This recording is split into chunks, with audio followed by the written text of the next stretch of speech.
Hello. Hello, everybody. It's, that time again. It's a time again for more story time. Okay. Let's get right on over to this screen here. Chat's not on screen. That's an issue. Let's fix that. Cappy?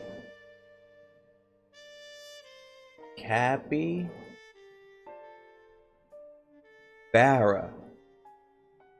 There we go. Let's get rid of these stealth faces temporarily, just so we can be sure that we're on live chat. Switch that to live chat right there. There we go. Let's bring the stealth faces right back.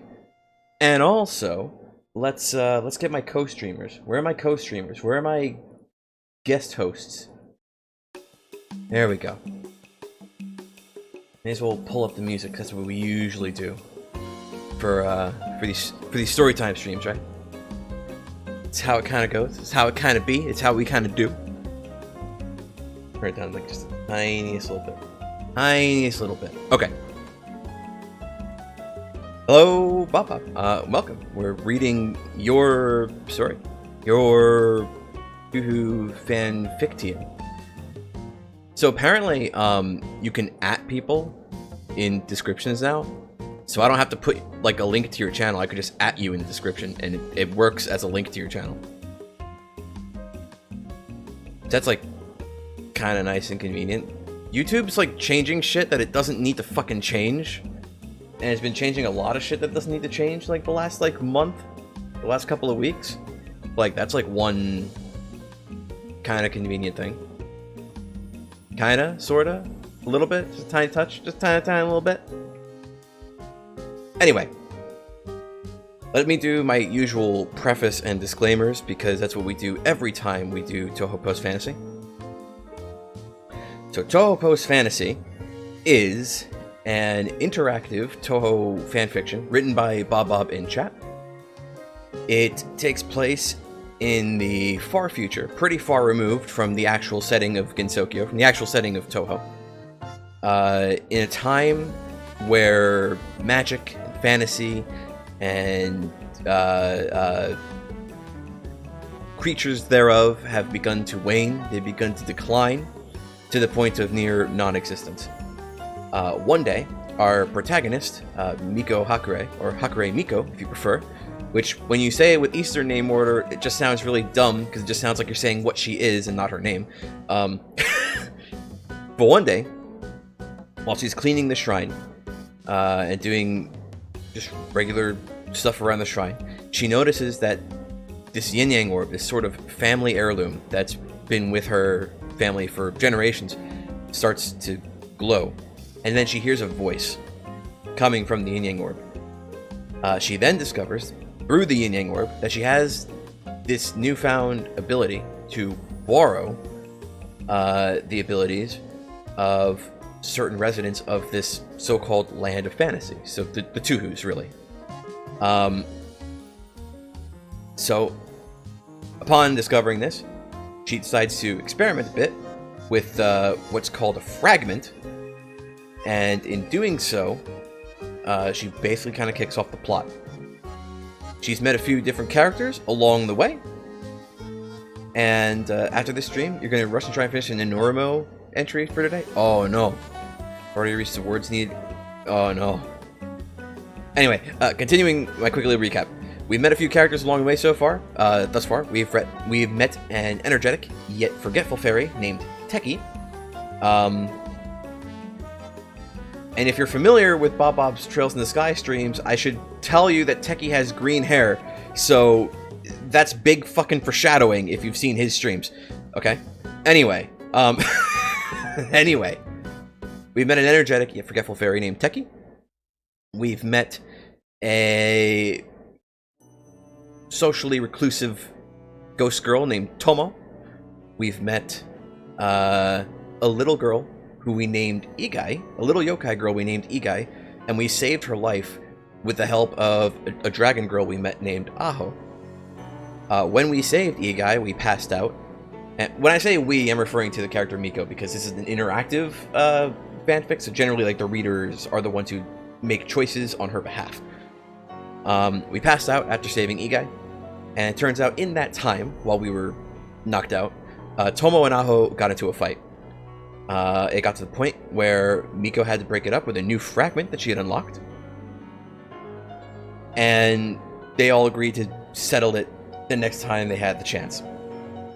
The next day, we went on a shopping trip to get Igai some clothes, because she basically kind of just arrived to the shrine with wearing nothing but rags that she kind of found in a landfill. So we got her some proper clothes to wear, to be presentable, and to not be in fucking rags.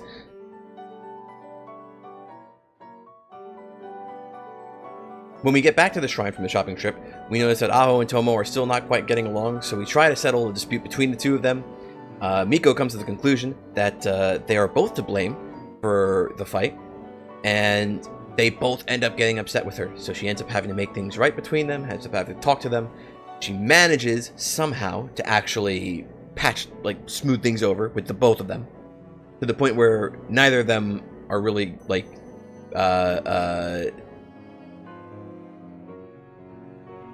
neither of them are really upset with her anymore. They're willing to be around her again. Then we get into a duel with Tomo. And we had been in a duel with Teki prior to being in a duel with Tomo, but Teki was just playing. Tomo didn't take it easy on Miko whatsoever. And then we saw a little later that turns out the spiritual damage that Miko sustains during Danmaku duels is a little bit more intense than it seems from the outside. Later that night, after she goes to sleep, returns to the sea, which is a sort of spiritual space in which Miko can either reflect or gather new fragments. She ends up meeting Kyohi face to face. The voice that she originally heard come from the Yin Yang Orb, the voice that went AWOL when Igai was basically dying and needed to be saved.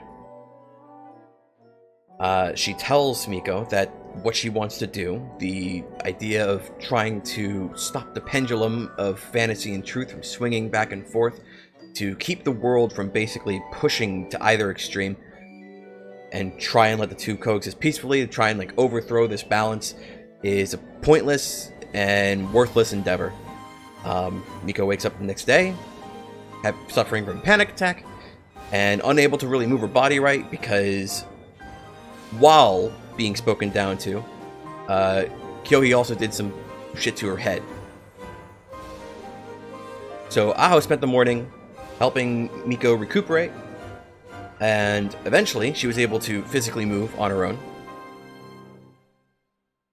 And after that, once she had her strength back, they decided to go on a trip all around the city of Zen, which is the city that this story takes place in. Because Miko has her shrine maiden duties to do. She has to go around, bless places, this and that. And she also has to visit a new character we met, name of Medi, but not medicine. No, wait, no, it is medicine. I don't remember now. Remedy was my meme. Anyway, so we met Medi. We met her parents a little bit. And Miko reveals that the reason Miko explains the reason she does the shrine maiden duties to begin with, the reason she visits Medi and her family, make sure that Medi is okay, make sure that she's blessed and that she'll keep living fine. Because it turns out Medi was stillborn. She was born dead, but her parents were able to make a body for her, to fashion a body for her, and let her live. Miko tells Aho that it's not normally possible in this world. So if anybody found out, it's very possible that Medi would just be taken, cut up, studied, all that. Which she, her family, and Miko are all painfully aware of. She denies being friends with Medi to Aho. They go home, and I think that's pretty much where we're at. she caught Igai and Teki making food and eating ice cream and lost her fucking spaghetti. And that's pretty much where we're at. That's pretty much where we left off. So I think tonight we're gonna start with some side story chapters because we haven't been reading them like at all. And the thing is, there's a few that we actually really should have read by now, because they take place during chapter 4 or during chapter 3. It's a little confusing, but we're gonna read a few, and then we're gonna continue on with chapter 4. Let me get out my notepad. Got this text file. Here we go. One more thing I want to stress, as a little disclaimer before we continue. Remember about the omakes that are important, but aren't in the main. I mean, it's a thing. It's a thing. Anyway, I want to stress during this recap, there are occasionally little grammar errors, little spelling errors, little weird phrasing bits here and there in the story. Generally, for me, that's something that's extremely distracting, to the point where if I see it pop up too many times, it will frustrate me enough to want to actually, like, fucking drop what I'm reading. Hardcore. Or like annoying shit like that. Like, I'll give an example, right? There's 2 Japanese comics I've read before. One is Medaka Box, which is fine, but the scanlators kept adding in these, like, extremely, like, maybe it was like a meme, I don't know, maybe it's like a meme, but like they kept adding like these little fucking translators notes that were extremely unnecessary, and it was very distracting, and like it fucking irritated me every time I had to see one, to the point where I was like close to like just giving up on reading it. And then there's another one called Violinist of Hamlin, which is also a very good comic. Pretty good.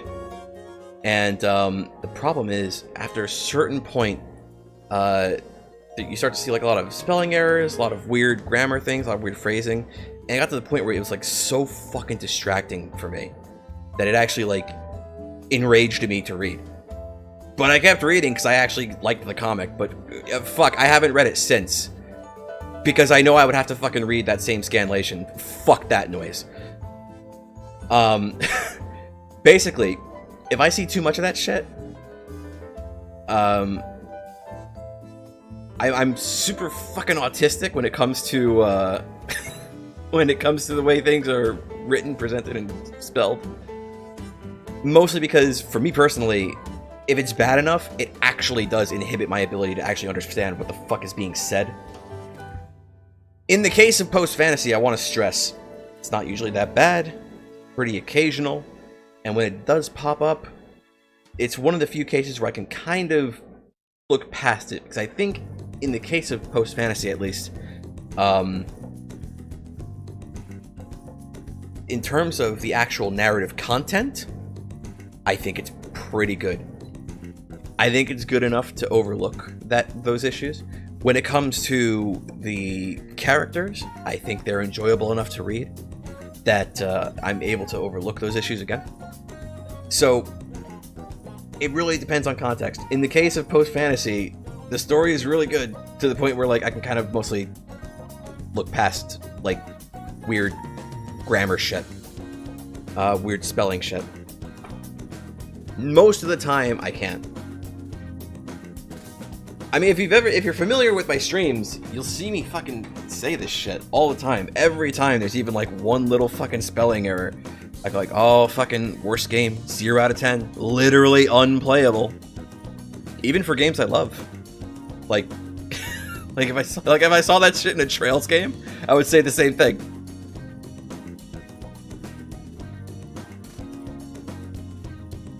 In the next fanfic, names of locations and creature names aren't misspelled or anything, so you hope that doesn't cause trouble.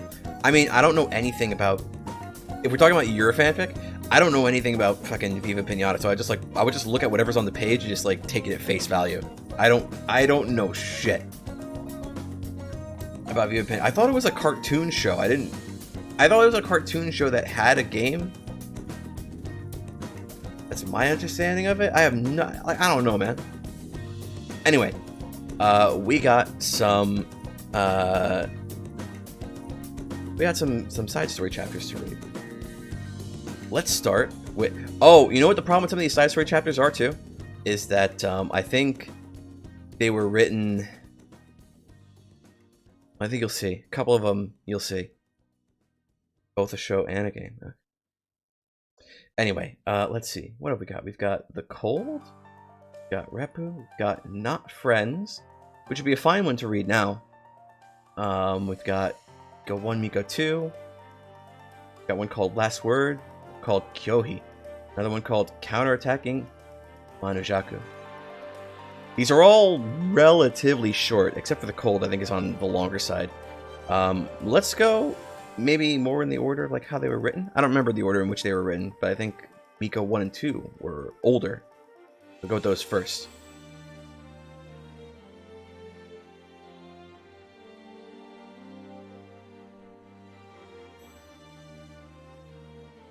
Let me get this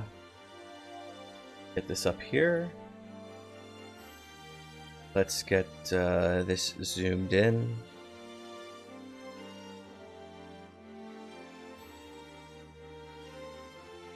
Do this in a way that it'll be nice and visible on the screen. There we go.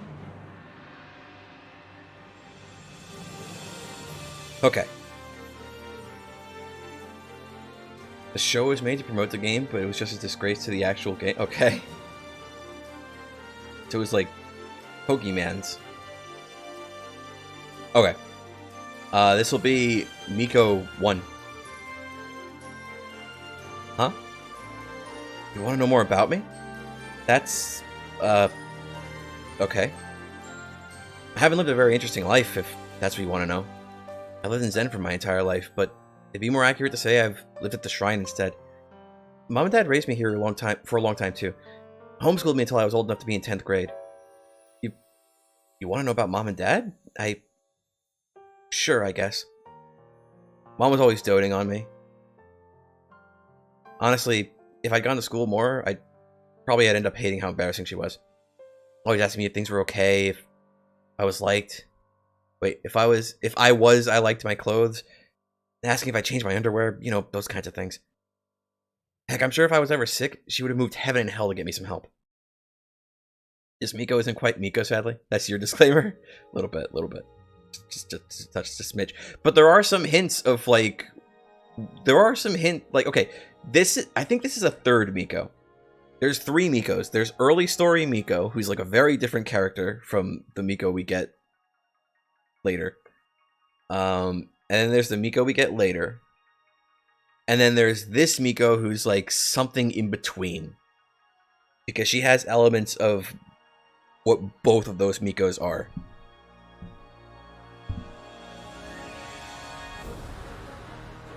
That was the one who handled my education. He was always way too serious. Heck, I remember that no matter how silly or stupid a question I'd ask him, he'd always take it at face value and take the time to answer me. No matter what. And that's the only thing he never talked about was his own family. He would tell me things like, they don't matter right now, and me and your mother are here. Me and you, our mother, are here. You don't have to worry about anyone else. Yeah, looking back on it, it's obvious he must hate them. I don't know why, but maybe they just didn't approve of his marriage with Mom? I don't ever really care that much, though. I didn't ever really care that much, though. It was just curious kid me wanting to know more about the world and the people around me. It was actually that curiosity that got me to ask Mom and Dad to let me go to a public school instead of staying at the shrine longer. Oh, no. It was like I was trapped at the shrine or something. They took me out shopping, went to movies, all those good family activities. I just wasn't able to meet people my age, really. Felt lonely, you know? Wanted to get to make some real friends. What a horrible mistake that was. Mom and Dad argued about it between themselves for a bit after I asked. But Mom was able to convince Dad to let it happen. No idea how she managed to do that. That was really hard-headed when he had his mind set on something. Okay, sorry, spoilers, but we're gonna learn about this man in a later side story. This man, I totally fucking buy that he would cave to his wife. 1,000,000%. We're gonna learn more about him in a later side story. No memes of any sort should be in there. If there is, it's unintentional. But throughout, well, by very nature of it being a fanfic, there's going to be like some Viva Pinata memes in there that I'm not going to be aware of, that I'm not going to be privy to. Just by nature of being what it is.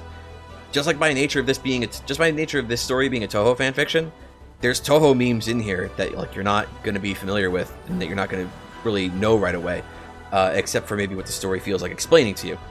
So, for example, the idea of I actually fucking hate this in fictional settings, but the idea of the power of human belief and human faith, and its ability to alter reality based on what the collective unconscious believes to be true. I kind of fucking hate that in most fictional settings. In Persona, it's fine, because that's the entire point in Persona, but in like other fictional settings, I find it very silly. Maybe it's just like my own fucking secular Christian bias. I don't know. But the idea of that seems really silly to me. I feel like, you know. But anyway, the idea is that in Touhou, gods need faith to, you know, live, basically. They kind of go into a state that's sort of like death for them if they don't have faith. And then yokai need fear to subsist. And without that, they sort of just kind of fade away and disappear. Without that sort of reverence from people in general, their existence can't really be sustained. That's like a Touhou meme that you wouldn't really be aware of until post fantasy like explains that to you. For example, or the idea that like Oni and vampires are both creatures that exist in the world of Touhou, but that the world of Touhou sort of treats them as kind of sort of being similar. That's something you wouldn't get from this story at all, but it's a meme in Touhou. You like human consciousness power, but you dislike it when it's an active power that can be utilized with determination or something. Okay, opinion time. Not really a hot take, but like, my opinion is that it's fucking dumb because of precisely how insignificant humanity is compared to the vastness of the universe in which we live. Like, we're not even a fucking blip on the radar. And also, you know, again, maybe it's like Catholic bias, maybe it's Christian bias, but I mean, like, let's apply this logic to like God, right? Like the Lord.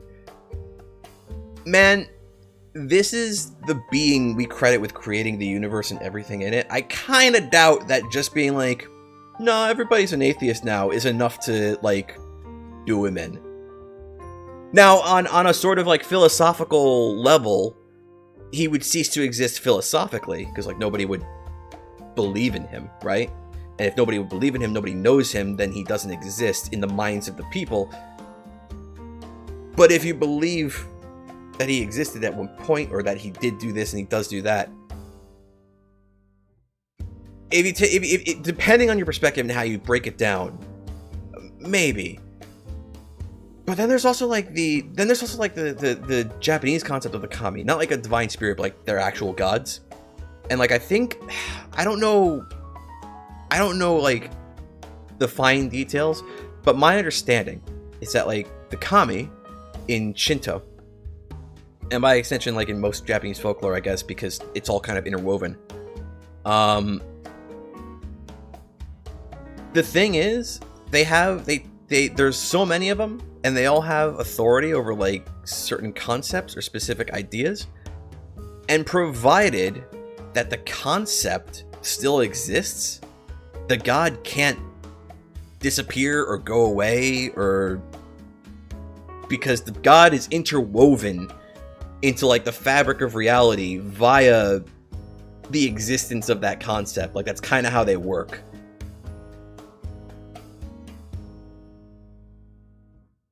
I don't know, man. I don't know. I feel like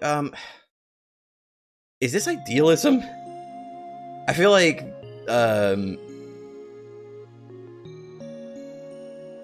that these things are independent, or can be independent of human thought. I don't know, man. It's just really weird to me. It's just really weird to me because it's like, oh yeah, fuck. And now I'm about to start talking about the Nasuverse. I gotta stop. I gotta fucking stop because I fucking hate that shit in the Nasuverse too. I do so much. I gotta move on. I gotta move on before I rant because we're never gonna fucking finish anything if we stay here.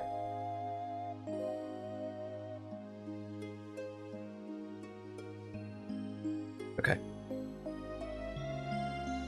Mom and Dad argued about it between themselves for a bit after I asked, but Mom was able to convince Dad to let it happen.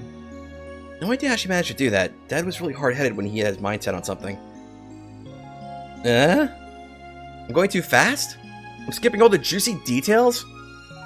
How in-depth do you want to go? Do you want my godforsaken measurements or something? Okay, fine. What was I like before then? Well, I was also interested in just learning about anything and everything. I dig through our family heirlooms, old books, news articles, just to learn new stuff. Sure, I didn't understand a whole lot of it, but I enjoyed trying at least.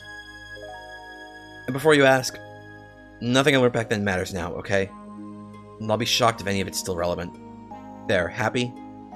My life before I went to public school was totally uneventful, so please, can we just move past this? I don't like talking like this. Why? Because I hate admitting this, but my life wasn't a happy one. Yes, that's right. Despite living with a loving family and getting basically anything I wanted, I didn't live a happy life. It's because the things that happened once I finally started to go to school, they outweigh every single happy memory I have. I remember it so clearly. That first day I went, so excited to finally meet people my age and make friends and the like. Packed up my bag and filled to bursting with supplies, and Mom even made me a wonderful lunch to have. I'd be dropped off after walking with Dad to school. The school wasn't too far away, and Mom and Dad thought it would be better. Mom and Dad thought it was better to walk to places rather than take the car or something. Or take a car or something, rather. I was so excited that I was hopping up and down, skipping to and fro the entire way there. By the time I got to school, I was exhausted. But I try not to let that show.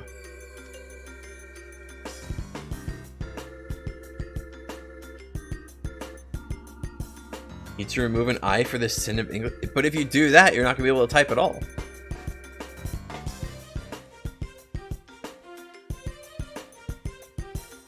Oh shit, real-time edits.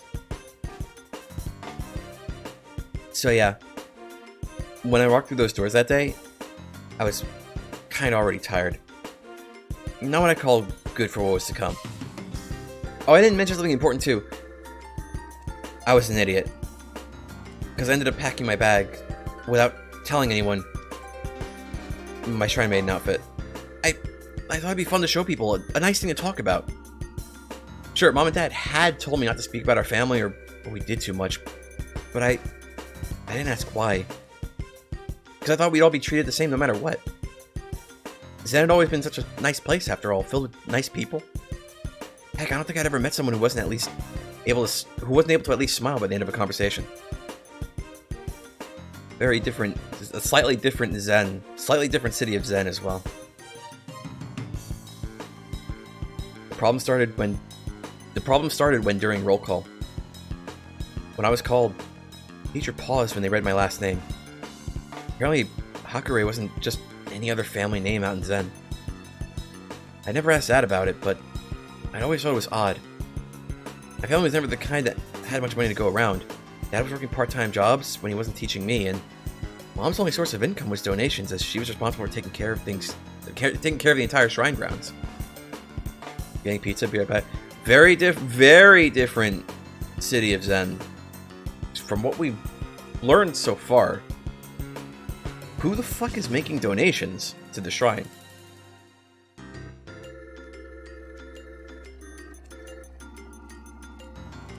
That was the thing, though. We lived alone on a massive plot of land that included a lake. A-L-A-K-E. Looking back on it, I can only say it was my innocence as a child that let me never ask about that. As it turned out, the Hakurei family was, I imagine, still is, incredibly infamous in Zen. Feeling tired. So cold. I too am far from home. Open the gate. Complete the circle. You won't remember. You won't recall. For I'm only the air that you breathe. After all. Okay, okay, I'll stop memeing. I'm feeling tired. I'll tell you more next time, okay? Okay, so that's Miko 1. If you recognize that meme, if you can name the song, you'll get bonus points. You get bonus bracer points.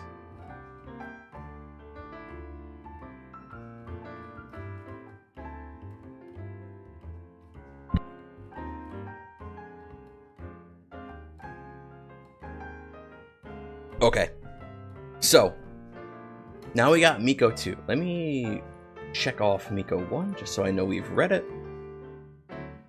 Ah.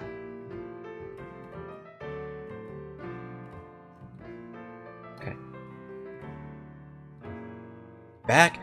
Bob, you missed the meme. You have to go back 15 seconds in the stream, and if you could tell me what it is, you're gonna get the bonus bracer points for the end of this quest, and then you'll be closer to completion for the stream. I don't know what the fuck I'm saying. You did miss a meme though. And it wasn't even a Trails meme, I'm proud to say.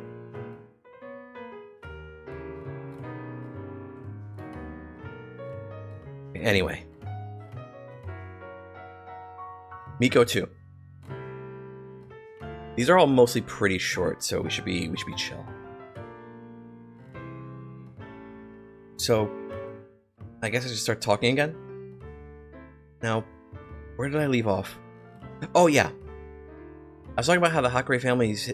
I was talking about the Hakurei family's history in Zen, and how we're not exactly the most well-liked family. Now, what I'm about to say, I learned over the course of a couple months, but I think it's important to tell you for some context and why they all treated me how they did. It's weird to say this, but the Hakurei family used to be one of the most important families in the entirety of Zen. We had both respect from everyone else and influence within every aspect of Zen. It all changed when, well, I still don't quite know when or what caused it. But when things changed, when fantasy died and truth began to reign supreme. There's not like an exact time for when that happened, but I know it happened. Back then, though, I obviously didn't know about fantasy and truth. At least, by those terms. The rest of the world refers to them differently. They call fantasy something like unprovable hypothesis, and truth is, well, fact. Or at least, those are the ones I recall the most. The amount of times I was told impossible to prove gods are real is unreal.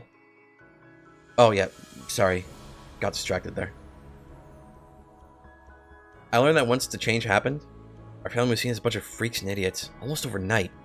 Gods, miracles, belief? I believe in what can't be proven. Yeah, if you did that, you had to be an idiot. But we were a stubborn bunch. We refused to let the change overtake our belief. Even though we didn't have anything we could show to the world, we still persisted. With our quickly diminishing power in Zen, our family took a permanent ownership over the lake and the shrines area I have today. As long as any member of the Hakurei family was alive, this place was to be ours. It started with looks.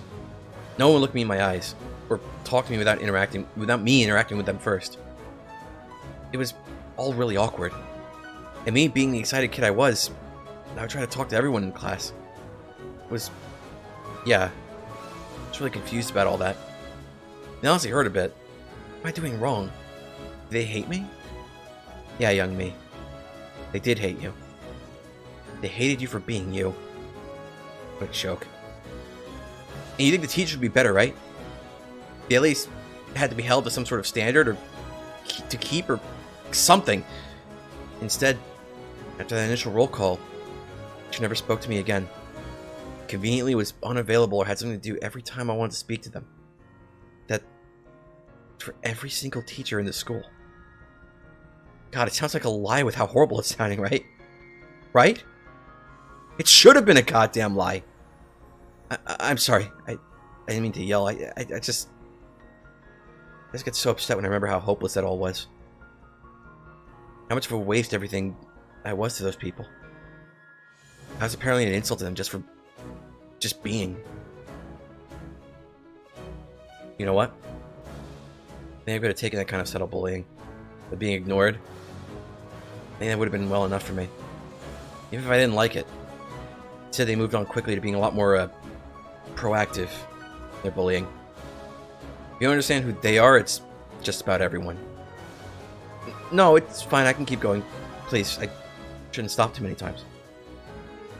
You get starting to push me around during breaks. I fought back at first, but it just made things worse, honestly. They would start to team up on me, pushing me downstairs, throwing myself in the garbage cans. Shit, it sounds so cliche, huh?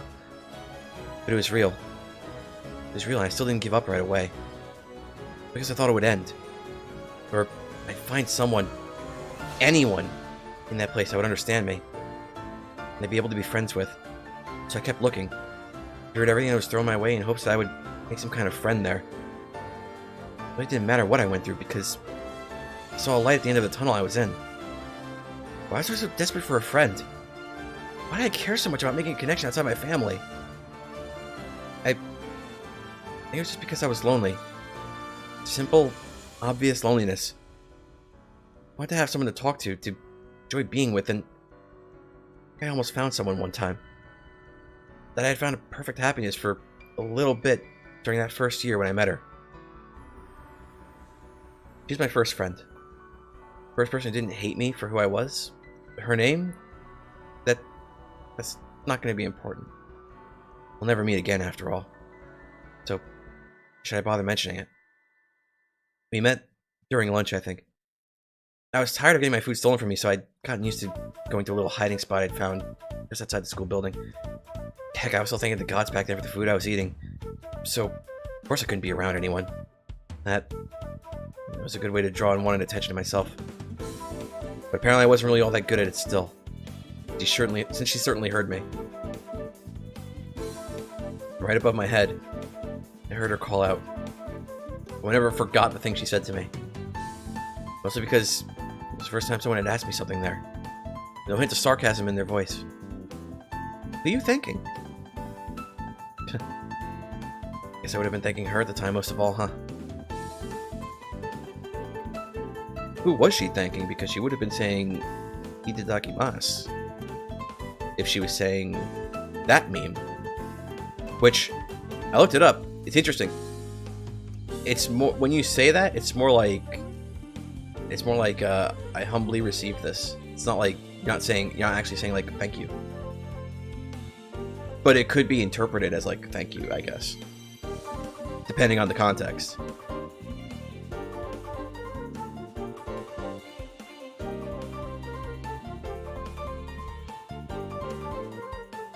And the meaning behind it is like interesting too. Like the whole point of the meme is like it's supposed to like help you be mindful of what went into the food you're making, the life of whatever animal the meat came from, the labor of the workers who toiled to raise the food or the crop that it came from, the animal or the crop that it came from.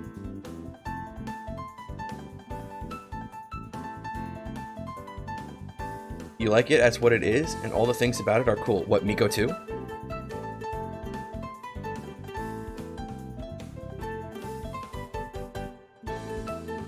Medi didn't exist at the time of writing this.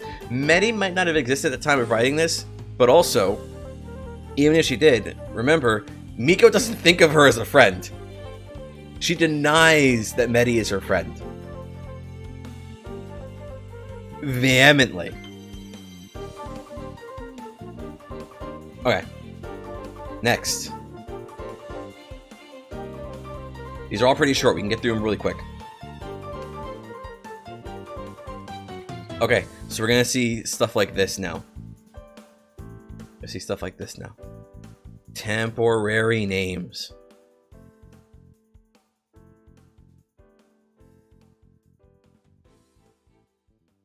Someone to talk to part would have changed? Maybe. Maybe a little bit. Okay. Different POV character. Excuse me. Wow. Being sick sucks so much. You still not happy with them as their real names? Online handles? You like it. Real names? Cringe. Ugh. Like, yeah, you're happy not to have to take tests this week because you felt like a graceless princess on the floor when you woke up yesterday? But do you have to feel so horrible? And because possessive, you're totally overprotective parents. Oh, no, wait, no, that's right. That's correct. I'm fucking stupid. Never mind. Because your totally overprotective parents refuse to let you do anything but rest. You haven't gotten to talk to Repu or Tomo for an entire day. That's total BS, Mom! So what if it's weird to get the whack... So what if it's weird and wacky to get the used to be common flu? Repu got it too, and her parents didn't do anything about it. Not that Repu's parents knew, admittedly. But you're sure that if they did know, they would have been totally cool with it. They're like that. They even let Repu go wherever she wants, instead of being told the safest place is within blah blah blah. Words that don't matter. At the very least, hallucinations are cool. I've seen alligators, sharks, human butterflies, snakes, a flying snake. That one looks super cool. Now you're even seeing Repu climbing up your window. You wave a heart high to hallucination Repu. Oh, that's cool. She's waving back. You feeling okay, princess? Or has the royal life turned you crazier than normal already? Oh. So it's not a hallucination. Can't help but frown in disappointment. Repu gives a cute little chuckle. Oh? Am I not good enough for you, your highness? Give a mighty hump, put a frown on your face, and communicates just the right amount of course not.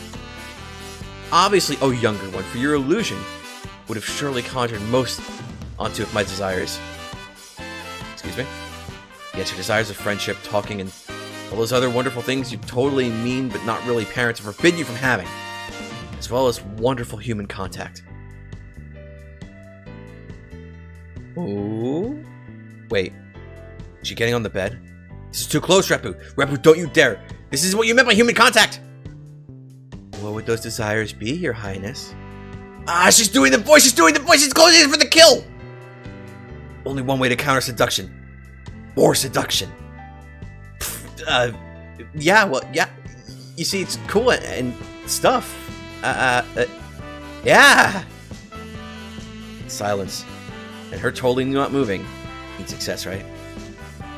God, she's grinning ear to ear like a rabbit in heat. You did too well, Koke! You're still the same as ever, princess. Now this is why you can't get the lead in any of the romance plays. You always have them freaking out at the key scenes. Yep. Yep. I totally expected this. She's done it 1,000 times. Possessive, you're used to it. It's not like you illuminate like a supernova each time Repu plays with you. No. She's still too close. Play it cool like a prince, Koke. Yeah, I, really, need to work on that. Otherwise, I'll never go to the, stage. Stage! And live the dream! Also, please get on my lap! You sputter out at the end. With a laugh so graceful, you swear she was replicating angels. Repu recedes from your lap, but remains on your bed. Nah, you guess you win some and lose every other time. More importantly, enough teasing, Repu. What you doing here? Isn't it still school time? No. School ended a couple hours ago, actually. Man, you must be real out of it if you don't even remember when school ends. Is this before or after? No, hang on. I'm not going to bring that up because it's not even really confirmed. It's not even really confirmed yet. And never mind. I'm not going to bring that up. I almost spoiled chapter 4. Ah, get the happiness on your face, you pleasant peasant. I'm just going slightly crazy due to the feverosol. Man, how did you deal with this before? I feel like my skin's gonna jump into my body. He says he's shivering enough to shake the bed. Gotta give a good cample for Repu to see. Oh, I felt it real bad too. It was a fun challenge trying to move in school without letting anyone onto what was happening. They'd be super bored without anything to do, so came over to talk. God dang it, Repu. You had no reason to be so kind. Oh. Uh-oh. I did notice you had the window open. That there was quite the convenient vines growing directly up your windowsill, implying she's climbed up those vines before. If the vines had all their thorns cut off, you squirm away and you turn your gaze downwards. You gaze downwards even. Does she really have to point this out again? It's so much more fun when everything just works and no one questions it. Princess, did you set me up to rescue you from your boredom? No, not the other sexy voice! Yes, but it wasn't for you specifically, you lied to her. It was for whoever happened to want to help me, that's all. Uh-huh, I see. She didn't believe you one bit. You clear your throat, and dang, does that hurt. Speak up. So, you jump up from the sheets slightly, speak with super enthusiasm. Heard any new ghost rumors? Spark of life jumps from your eye to Repu's eye. She joins you in quietly as you can when so excited. You can talk about the recent fantastical rumors you two have heard. Tomo usually supplies you two with the latest gossip, but apparently even Repu hasn't been able to get in contact with her all day. But that's fine. Talk about those missing people, or that creepy little girl wandering around town, or just about whatever. We'll try to tell you about how there's no such thing as ghosts and other crap. You and Repu know the truth. Those kinds of fantasy creatures still exist in the world. You'll see one someday. No matter what. It's always fun to talk about the creepy happenings in town, and there's one in particular that caught both of your attention. That Tomo seemed super excited to talk about too. Perhaps the most excited Shez ever been. One rumor about the shrine near the lake. So this line about how they haven't been able to get in contact with Tomo all day, that's sort of like our hint that this part takes place like during chapter, what would it have been, 3? During the shopping trip when Tomo stayed over at the shrine. Okay, what other ones have we got? I forgot what last word. Oh, I remember what last word was. Okay, let's do one that we probably shouldn't have skipped, because it also would have taken place during chapter 3.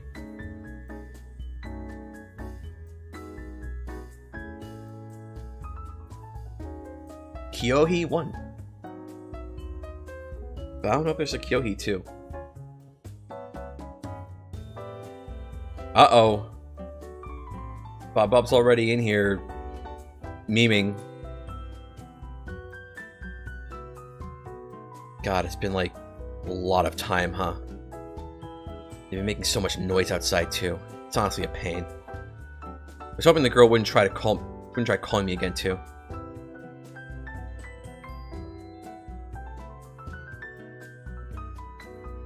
What, in the Navy SEALs?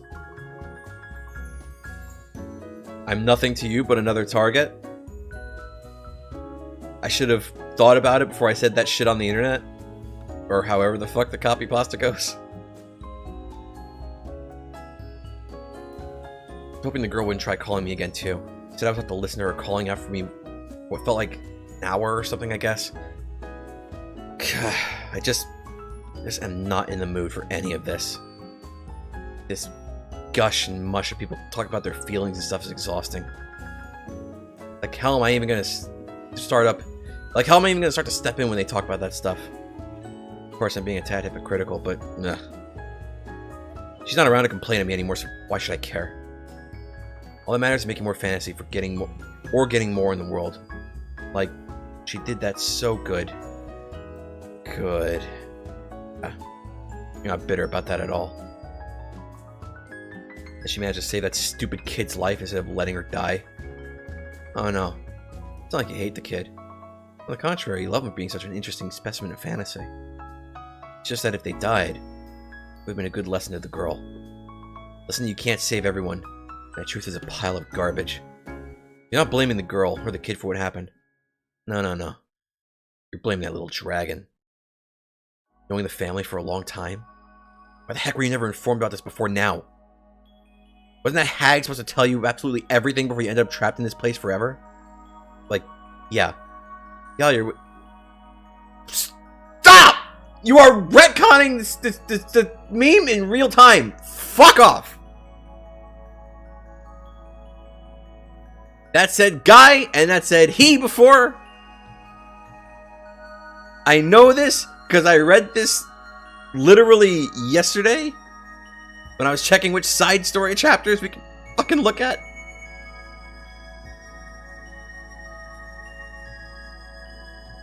Does it make you die from embarrassment and laugh at the same time? Wait, which one? Kyohi 1?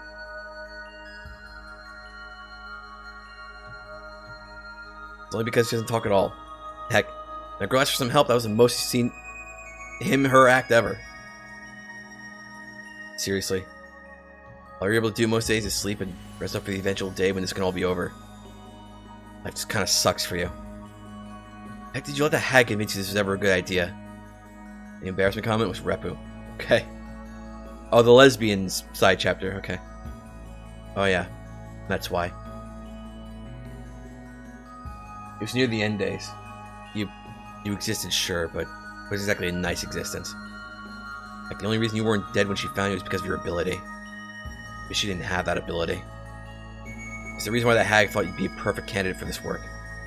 Perfect youkai to save everyone.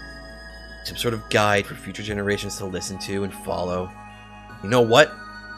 You were totally up for that at first. You were absolutely willing to wait for however long it would take to be useful to someone. But then you waited. And waited. Waited. And waited. That wait felt like it would never end. Wait, that wait never felt like it would end. Person after person tried to make contact with you. You with them. And all of them were insufficient for use. It was a horrible tedium that slowly drove you to just sleep. Sleeping was so much easier than anything else. Sleeping let you ignore all the horrible stuff happening outside. Things you couldn't change. That you couldn't help. You're always so useless. I was letting others do the important stuff while you sat on the sidelines reaping the benefits. Now you can't help but feel absolutely disgusted by your past behavior. Remember a time when you wouldn't even take credit for other yokai's actions solely to keep yourself alive. You never hunted, harmed, scared, or did anything to any human. You were so scared of messing up. And screwing up in such a way that couldn't be forgiven or forgotten. You'd end up in a ditch, killed by a shrine maiden for the crime of trying to exist. You know now real clearly that wouldn't have happened. But back then, you're being driven out from your home by humans and seeing the rest of your kind either killed or forced underground. You were never going to take that risk. You were going to live a coward rather than die an idiot. She offered you that chance to live a hero? It was unbelievable. Possible. Those other words mean the same damn thing. But you hoped, took your shot. You gave up on yourself, the person you used to be. Became Kyohi. Your original name's been lost, but you were important in existence before becoming who you are now, so who cares? The hag put your being into the stars, and had to make her use your body as some component for the orb. There's a trade that no one but you would have. There's a trade that no one but you would have made you suspect, or could have, given the circumstances at the time. Made the other viable candidates unavailable. How horrible it was to become the keystone for the future. Now you lay here watching over a fool who wants to do something that the sages couldn't do, or even dream of doing. You're really supposed to help her. Be a guide for an impossible dream. You'd rather guide her down a more reasonable path. What could you do other than be a bit coy? After all, just the useless spirit of a yokai who no one knew. So from here on out, what will you do for her? Contact her on your own volition? Pretend you don't know everything? Act surprised, gracious, happy, glad, or what have you? Maybe spin this tale to ensure everything goes as the plan entails. It's a pain for someone like you who'd rather just be a simple guide, take any kind of leading role. When the leader is a naive idiot who thinks you could solve an impossible problem, what else are you supposed to do? You lead her to your side of things, one way or another. So that would have been the thought process in Chapter 3, right before Miko went to sleep and actually encountered her. Okay, so That's another side story down. What else can we do? Should we do more? Maybe, right? Maybe one more? How long is the cold? The cold's a good one. Maybe we should leave the cold for later, because that's a newer one. How long is it, though? 6 pages. It's on the longer side. We could save that for later. Not Friends, I believe, is also on the longer side. 11. Bye-bye.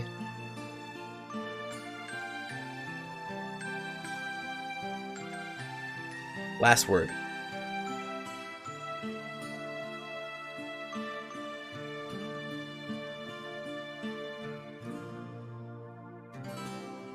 So sorry for the musical spoilers. Recording start. There we go. A bit of privacy should do well here, and maybe Ran will be right. Maybe this will help me. Now, in case our future hope ever finds this, it would be best that she at least know who's speaking, or at least who's to blame for the current situation she will or does find herself in. I'm Yukari Yakumo, one of the sages of Gensokyo.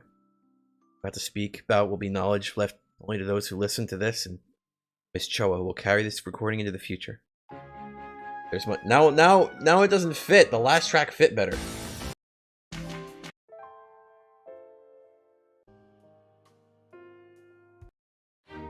No. No.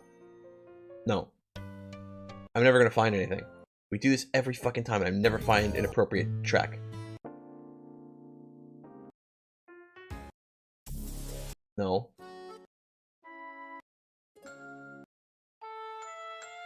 It's the same fucking track, but it just has a different starting point. Fine. It's gonna change though. It doesn't matter. Okay, so okay, wait, hang on. As much I wish to speak of, but I do not have the time nor the resources anymore to provide everything I want to. Phew. There's a lot I had wanted to do.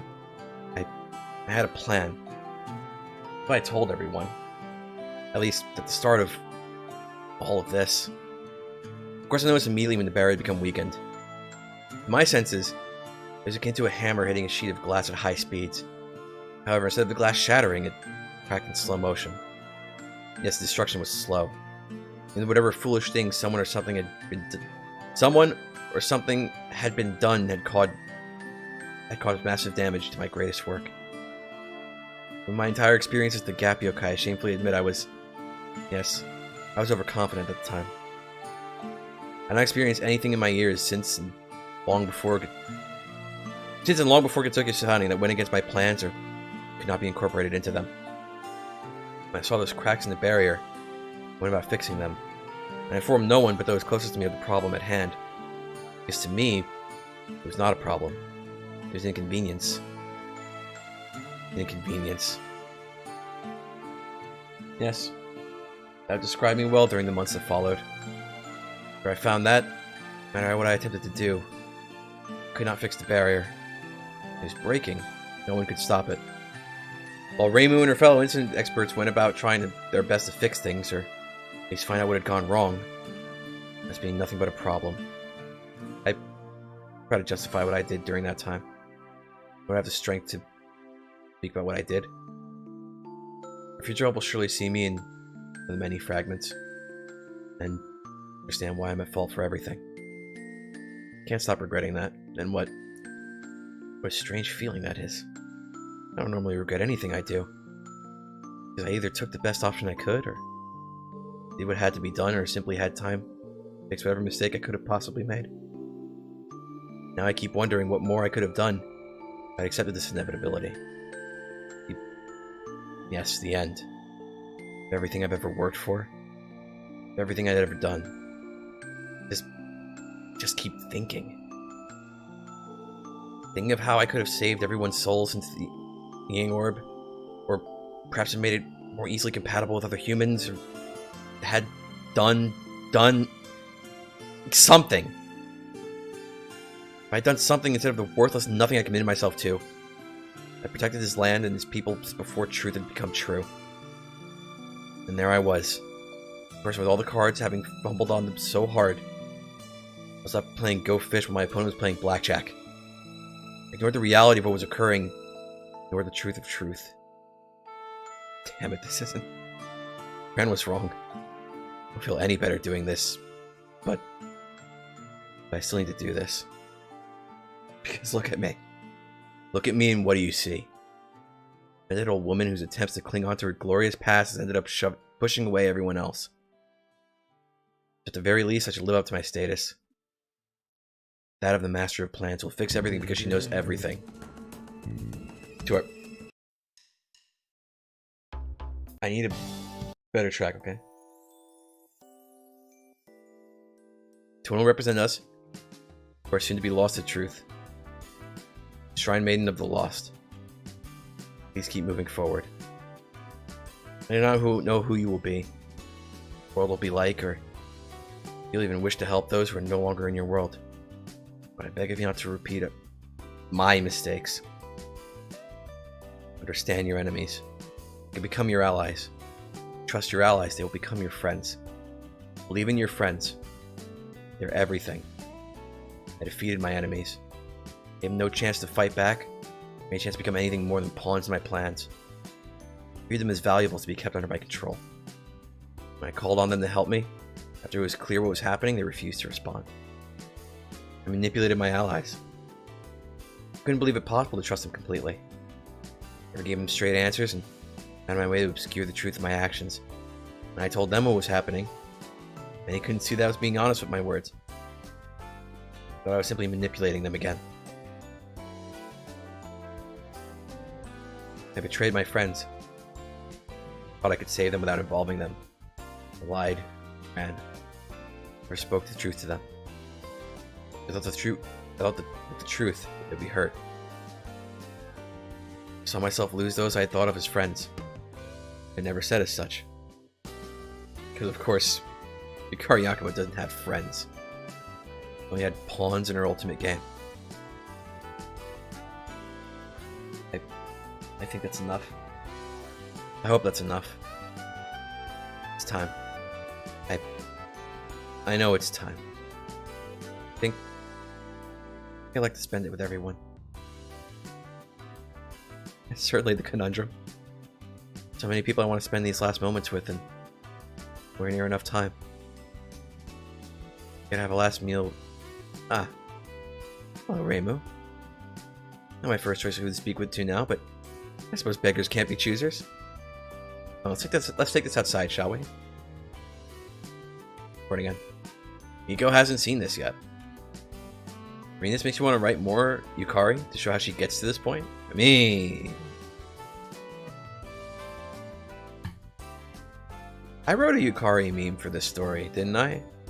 I wrote a Yukari meme for this story. I remember that. Okay, how long is counterattacking a Manajaku? It's like super duper long. 3 pages. Should we do this one too?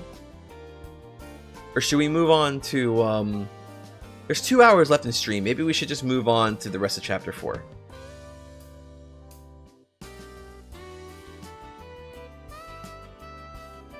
I didn't write like a story. I wrote a fragment, a hypothetical Yukari fragment.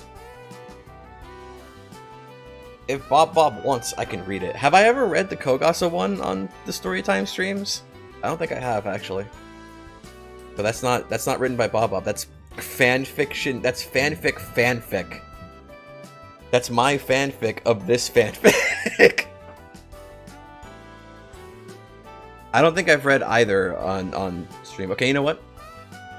We'll get through as much of chapter 4 as we can in the next couple hours, and maybe if we have time at the end, I'll read those 2 fragments just for fun.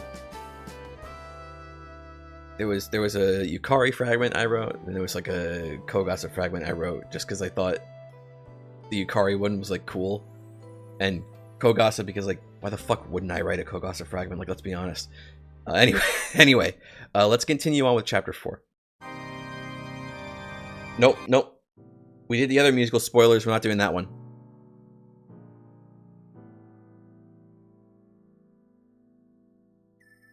We're probably not going to read these. Screech? No. Why is Sieg in Post Fantasy? Get the fuck out of here. Where do Gryffalcons fit into the ecology of Gensokyo? Fuck off.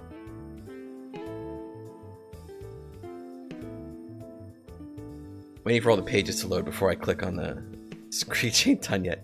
We're not going to read the Normo stuff because that would, I think, because they're being written currently, like now, like during this month, I would technically count those as part of like chapter 5. So we're not going to read the Normo stuff.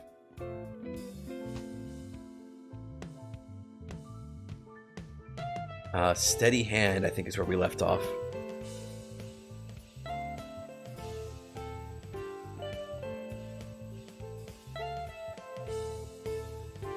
Slam. Scattering the atmosphere. Teki slams her book shut.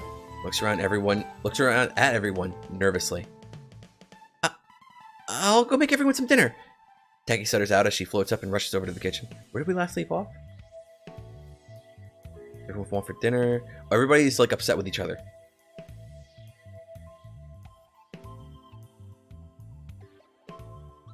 Teki racing off. Teki racing off though only leaves you, Aho, and Igai back to square one of silence. And you will not interested in staying around for that. Better to go and talk out some of these thoughts with someone than just stay silent and keep them in your mind. I'll help her, you say quietly as you stand up. Aho looks at you with one eyebrow raised in suspicion. I don't want her to make more sweets, you say half-heartedly. More so an excuse to leave than anything else. Bro, like... Do you think Van Arkride would get into a fight with Miko? Over sweets? Probably. Maybe. He'd definitely side with Igai. Why am I trails me? Fucking stop! Move on. And once you close the kitchen door behind you, you let a sigh of relief. Tension in the main room before was akin to that of...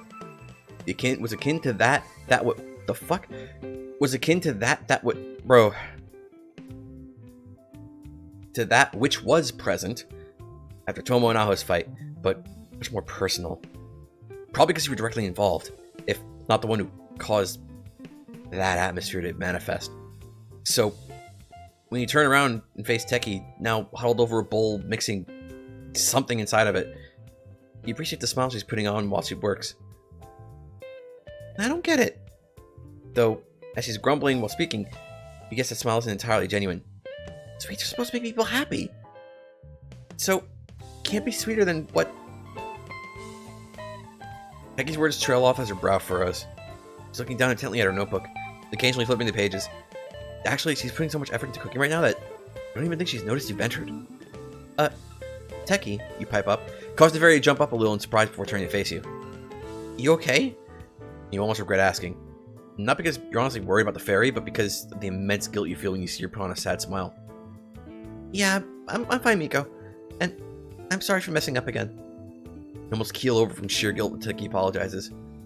She's trying to keep up a front, attempting to do better again. You haven't really spoken much to Teki since the whole Igai incident. Heck, at this point, I think Igai has a better relationship with the fairy than you do. It's clear that Teki's trying not to repeat her mistakes, but maybe you are at fault here. You start talking, but stop for a moment. Unsure of exactly what to say. Unsure if you should say anything, but thought of making a mistake because you didn't speak up. We're triggering some memes. Flash of a woman in a blue kimono, crying outside her room. Her inability to speak up has just severed one of her longest friendships. It's absolutely unforgivable. You didn't do anything bad, Teki. You finally get out. The words haven't been caught in your throat. Teki continues to smile, but it's clear it's from sadness and then joy. So it's sadness and joy together? One after the other? It's fine, Miko. I know I mess up a lot. I'll do better next time. You move forward quickly, grabbing onto Teki's shoulders and looking her dead in the eye. No. A single word passes through, but it's not alone. More soon follow.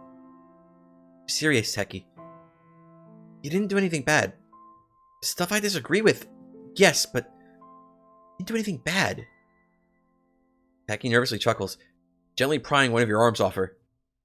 Even though I don't remember much, I know I don't do a lot of things right. You don't have to pretend, Miko. Heck yet, I'm not pretending anything. I was in the wrong. You don't have to be so hard on yourself. You're putting as much conviction behind your words as you can, but Teki's expression does not change even slightly. It's fine, Miko. Really, heck. Teki's smile picks up if ever so slightly. I'd love to learn what some good recipes and foods would be from you. So, how about we work on dinner together? Come on! Teki exclaims as she turns away from you and walks back to the table counter. Teki's changed the topic. No, in reality, she's already moved on, accepted things, and wants to keep moving forward, but don't want to let this topic go. You want to make Teki understand that you're the one in the wrong. However... Okay, we're triggering this meme again. Maybe this isn't the time... So, shit like this is... Okay, so I've mentioned earlier in the stream, and I think I mentioned to Bob like a while ago when like some of these parts were still new. Like shit like this, like when this happens, when her thought is literally getting cut off by this triggering, is what led me to believe that like the Cruel Reality Core was like mind controlling Miko every so often.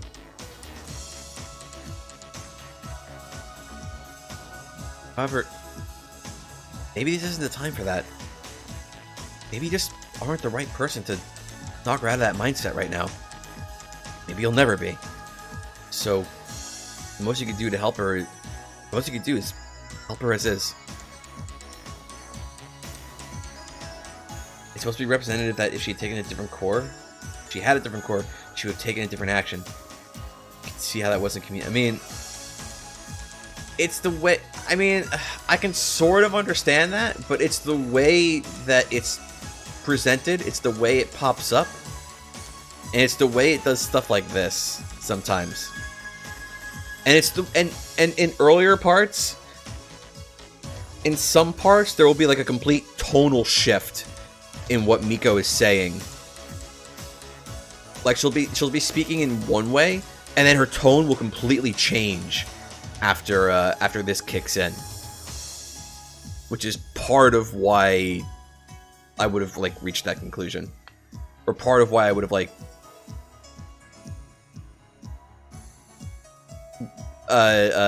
interpreted it that way. Okay, you say. Unsure if it's really okay, but that's not important to Teki right now, and you let it become unimportant for you too now. That's what you think to yourself as you follow Teki to the countertop and look over the food with her. Well, what are you making right now? You ask Teki. Look at the mix and bowl and page of the notebook currently open. I was thinking about maybe some meat. You guys seem to like what I made early, and I think Aho would like it too, given she's a dragon. But I don't know what you'd like, Miko. Teki casually explains her thoughts and starts to list off various possible dishes she could make, though she doesn't just list them off. No, Teki is making the ingredients for said dishes appear and disappear on a nearby plate with a wave of her hand. It's such a mesmerizing thing to see that you're having a hard time listening to what the fairy is saying. And then I could try some steak, but there's so many different kinds, ways to prepare them, so I'm not sure. What do you think? She's gonna fucking say, well done.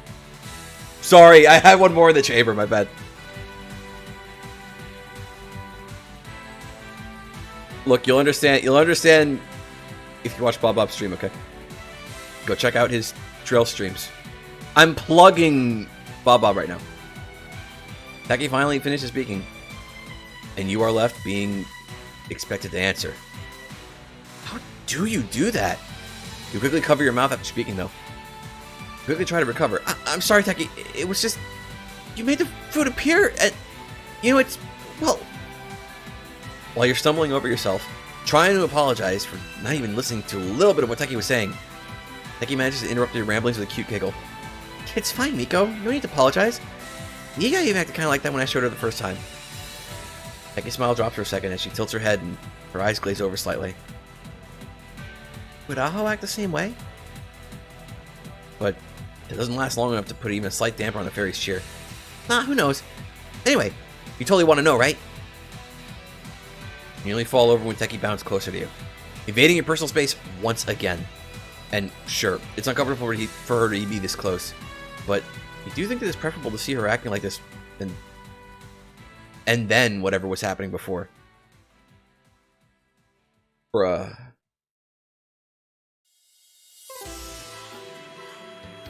Well, yeah. I've never seen something like that before. Even in Zen, so how do you do it? You ask, gently pushing Teki away to give you some much-needed space. Easy! Teki says with excitement as she rushes over to an empty bowl. She brings her hand above it and once again, gathering white particles under her palm. First you point your palm when you want the thing to appear. Particles condense and start taking on a more defined shape. It's looking like a piece of steak. When you think about it really hard... T. The lights become a flash that blinds you. Once you can see again, clearly on the plate, a small piece of raw steak. When you fill it with love, it'll appear with ease, Teki says, twirling? Oh, I meant to be twirling. In place with a smile before striking a pose. Yeah, she holds the pose for a good few seconds and a few more. Actually, she doesn't stop posing for so long you start to wonder if she's become paralyzed for some reason. So, is that it? You ask. As soon as you finish your question, Teki starts moving again, with a large flare of dramatics. Actually, doing what must have been a pre-planned routine. With all those spins and flips and even somersault at one point, you're quietly impressed with Teki's doing all of it without seeming to fly. It's so immersed that you're getting a bit disappointed when she stops. That's it! What? Okay. You partially waded through what was essentially a song and dance from Teki, expecting an in-depth answer once she finished. But that's really it? That's it? Teki tilts her head, frowning slightly. Yeah. Youkai got it right away after I did the dance. You could see the sheer disappointment in Teki's face when she realizes you really didn't understand a thing. 1, I don't know how she got anything from that. 2, the dance was cool, but it didn't help. And 3, I'm still really confused. Touched a piece of meat made from apparently fantasy. It feels, looks, and likely tastes the same as the real thing. But if Youkai and Teki can do it, does that mean you could too? Just thinking about the possibilities that could come. You learn to create things from fantasy. Almost makes your head spin. Food, clothes, weapons, maybe even money. Never even have to visit a single store in Zen ever again outside. Well, except when you had to do your shrine maiden stuff, but that's fine. Well, I didn't know Ao couldn't do it. I thought all yokai could do it, Teki explains. Though, still looking through her notebook, occasionally showing you a page and you either saying it'd be okay to make, or saying you should make something else. What? Wait, Teki is, but she's still looking through her notebook, occasionally showing you a page, and either saying it.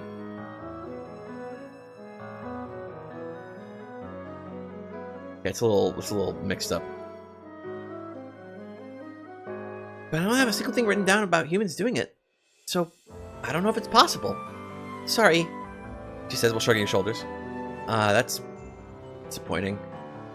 You're really looking forward for a second about making things on your own for free. Oh, you're not missing out on that much, Miko. Teki smiles, as if you've said something really funny. Heck, it's only since I met you that I've been able to make things for fantasy again. Uh-oh. Uh-oh. This part's highlighted. Huh? You couldn't do this before? Well... Teki floats about, moving food around and around the room. She's a lot more efficient at cooking than you've ever been. Then... It's the bad one. It's the bad one. That's like... That's worse than your and your. Oh. She's a lot more efficient than you've ever been. I said I made this stuff out of fantasy, right?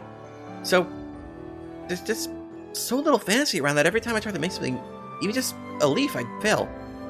But as soon as I start to live in the shed, I realized just how much I could do. Wow, okay. There's another barb that lodges itself into your heart. How the heck could Teki smile so warmly when she mentions that she lives in a shed of all things? Teki, look, you don't have to live in that shed. It's been days now. You've just let this poor fairy live in what amounts to a storage closet. How could you feel bad for doing it after learning what she's like? Huh? But it's so nice! Techie forgets too much to know what it's like living in a real room. God, how could you be fine with sleeping on a pile of straw? Techie, no. You're as frank as possible in speaking. You don't have to live on a pile of straw or in a single small room that doesn't even have a window. Heck, you can move into one of the extra rooms in the shrine if you want. Which, you should. Yeah, you're basically begging Techie to move in at this point. Wait, but there is a window. Oh. Huh? Does Techie suddenly have a super mischievous grin that would be more appropriate for Tomo? Why is she writing in her notebook now of all times? Techie? You ask, suspicious of the sudden shift in the fairy's demeanor. What's that about windows? Nothing, nothing. Techie gleefully remarks, moving around the kitchen and taking food out of the oven while spinning around in the air. Oh, come on, that was totally something. You shout in false frustration. It's not like it's hard to tell you're just playing around, though, since you can't contain the giggles that come out as you see Techie move about the room like some fairy book character. She plucks food from the oven like they're as hot as cold winter storm. Tosses food up into the air, only to expertly catch them into a bowl, and she somehow managed to get into her hand. More than you could possibly do. Heck, mostly just working to move the plates out of Techie's way and putting the finished dishes aside to serve to everyone soon. Fuck me. Can you slow down a bit, Techie? You almost scream out, barely managing to move a bowl before Techie set a plate down where the thing had been moments prior. Just speed up then, Miko. The rules of the kitchen are moving fast with pride. And pride does Techie have in full. She's willing to push and pull you around the room to ensure that you keep up even an ounce of the pace she moves at. Perhaps you complain, but now fast things are going, you don't have time to do even that.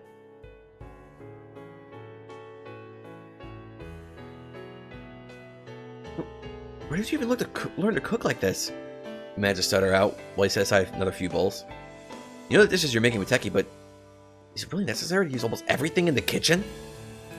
It's one of those things I can't forget, Techie says calmly, despite her body moving like a hurricane that's landed indoors. Muscle memory or whatever it's called.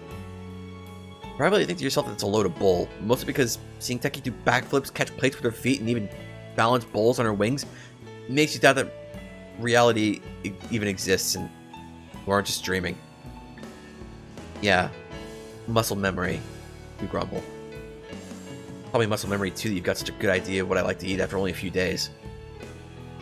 It was already a bit weird when Techie already knew how you like your tea that first time, but now, having worked with her in the kitchen to serve everyone, you can help but notice how, well, perfect all the dishes are. Well, it isn't hard, Miko. Techie gladly shouts as she creates various spices to add to the food. I think it's some pepper, but she's moving too fast for you to get a good look. I just had it written that those who've soured are best for something bitter and tasteful. You raise an eyebrow at the wording, but hold your tongue from making any remarks. You do think to yourself it's a mite unfair to call you sour. So, what, has the guy been sweetened or something? You jokingly respond. Okay, so you might say something after all. No, that's not quite right, Techie wistfully says as she puts the finishing touches on all dishes. My impression of everyone else is a bit more exact, I like to think. How so? That's more than a little bit surprising to hear. Not that Techie has opinions on everyone else, but more so that they're apparently exact. Whatever that means. So in my notes, Flip, I've encountered young yokai before, and from the kinds I've met, Igai matches this one. You flinch on instinct when Techie shows you a page from Notebook. Thankfully, it's not anything inappropriate this time. Instead, you see what you presume to be a yokai, with long pink hair, 3 blue flaming orbs around her, a blue shirt, an orange skirt, with what looks like faces etched out of it. This kind of yokai is really hard to read at first. They keep their emotions in check, or have a hard time showing them. But once you get to know them, or have an idea how to read them, you find out that they're totally sweet and nice. That's oddly specific, you say while raising a wary eyebrow. A bit too much of a perfect description for Igai in some ways. Feels more handcrafted than anything else. Not really, Techie gives a half-hearted smile. It's more of a general recurring personality is all. Or, at least, that's what I read. You vaguely recall something about personality tests in the past that followed something similar, looking for patterns of people's behavior and assigning what personality a person has based on said patterns. Not that something so archaic is used anymore, but you recall hearing about it somewhere. But you've been around Youkai a ton. You've got to have a more concrete stance about her than just a simple impression. Do you find it really hard to believe that that's all Teki would think about Youkai after spending nearly an entire day alone with her? Of course, Teki happily says. She's a wonderful little girl with a wide and creative imagination. She thought I was going to kill her. If you've been drinking at the moment, you certainly would just spit it out. Instead, you just feel your jaw drop to the floor. She thought you were going to what? You yell, not caring if you were heard. Thought I was going to kill her, eat her up, cut her to pieces and make a stew out of her. You know, that kind of thing. How the heck can you say that with a smile? You exclaim. Teki tilts her head in confusion before suddenly realizing something. Oh, don't worry, she doesn't think that anymore. If unawareness was an ability, be sure Teki would have it. Or maybe the ability to inflict confusion on other people. Because you're totally lost right now on how Youkai could go from thinking that Teki was going to eat her to being best friends with the fairy. How did you change your mind so drastically? She seems to love you now. In the back of your mind, you can't think that maybe you could... In the back of your mind, you can't think that maybe you could use the same technique that Teki did with Youkai to possibly repair your relationship with the child yokai. And that gave her candy. Or not, or never, or possibly when the sun explodes. Please, tell me that's not all you did. You begged Teki. Even a lie would do right now. I also taught her to fly a bit. And just taught her things in general. More or less, if Youkai had a question, and I'd do my best to answer it for her. Teki responds after a moment. You breath a sigh of relief. Good. You have to indulge Ikai's bad habit after all. But answering Ikai's questions won't be an option for you. She doesn't have any questions after all. But she's a really nice kid. She's so curious and interested in everything. Once you're past her shell, she's absolutely happy to talk to you all the time. Teki says, looking wistfully at him. Teki says, looking wistfully at a memory only she can see. It's a tad confusing for you to hear because... Because you had a conversation with Youkai, and she was really close to you, you thought. But then again, she apparently likes you the least out of almost everyone she's close to. Maybe your scoldings have just made her less open to you. But no, she was always rather reserved when talking to you outside of a couple occasions so far. You lightly shake your head. These are things to worry about later. Not right now. You shouldn't try to burden Teki with your own fears and worries. In that case, you say, looking to change the topic at least somewhat. After all, the food is already ready. All the food is being kept either hot or cold or simply just cooling down while you and Teki talk. So really, you both have all the time in the world right now to just chat and might as well start talking about everyone else. What kind of impression do you have on everyone else? Oh! Teki's wings flutter with excitement. Well, if you're really that curious, I'm glad to tell you.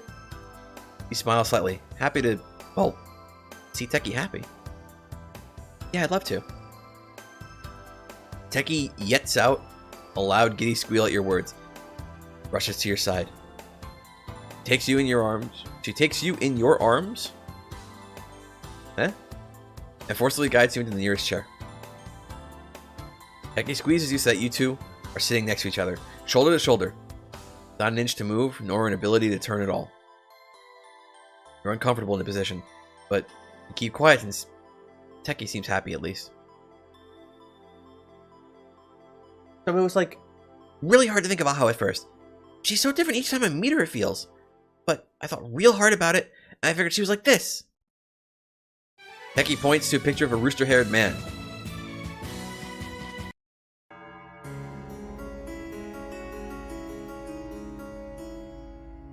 I mean, this is a good track, but it doesn't fit now.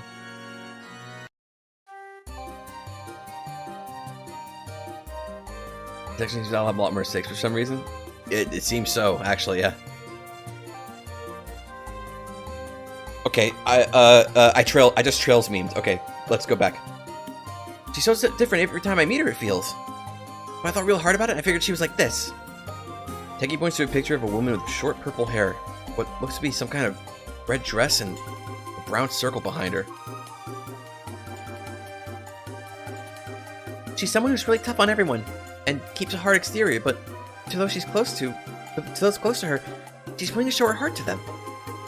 You don't say anything, but can't help but feel that there's a good chunk of truth to that. I don't think Aho showed her somewhat softer side to anyone much but you, but apparently Teki's managed to catch on from what she's seen from the dragon. But Tomo is weird. She's really weird. Like, super duper weird. I got it, Teki. Just no need to move your face so close. You stutter out, nearly falling out of the chair as Teki moves her face closer and closer to yours. Could you really say why Tomo's weird? It's because... How about... Oh, you're private... How about you get the fuck out of here, you piece of fucking literal garbage. Actually eat my fucking asshole.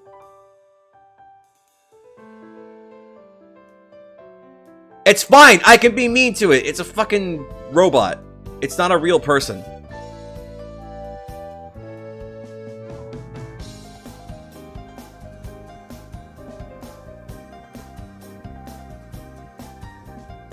Where the fuck was I before the sex bot fucking interrupted me?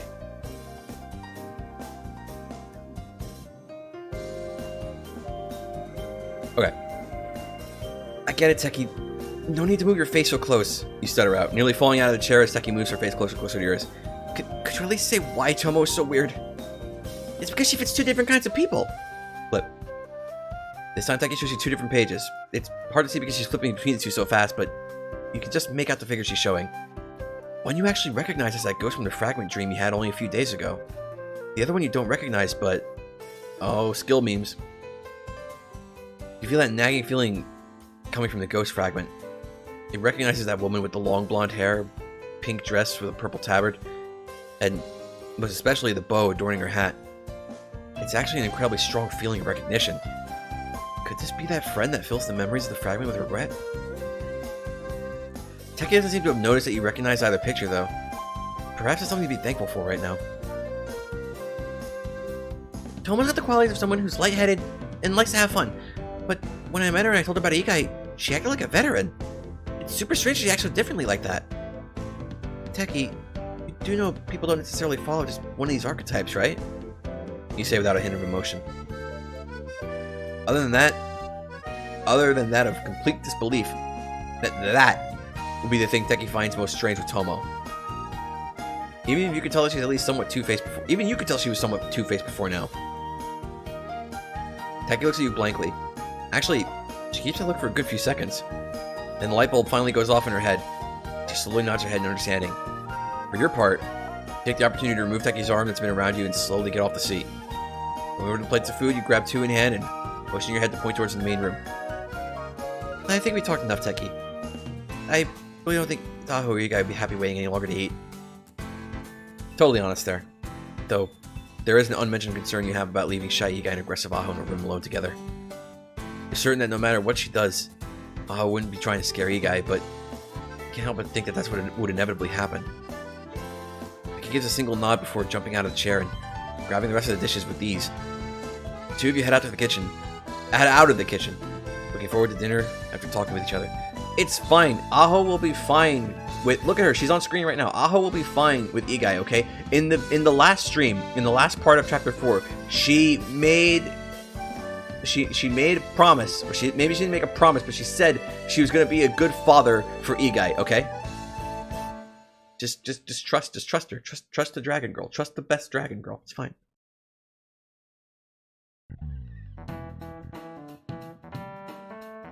Sadly, or perhaps gladly, nothing has seemingly changed in the room.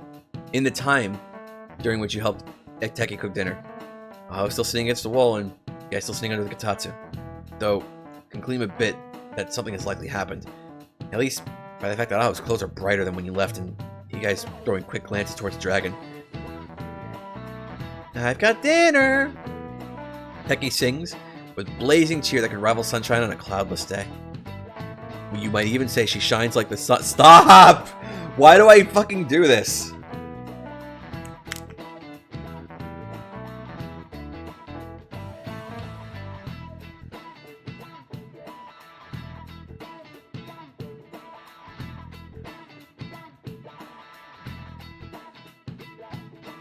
Okay. As Miko acknowledged, even if Aho doesn't do anything, she thinks Igai's still gonna end up. Yeah.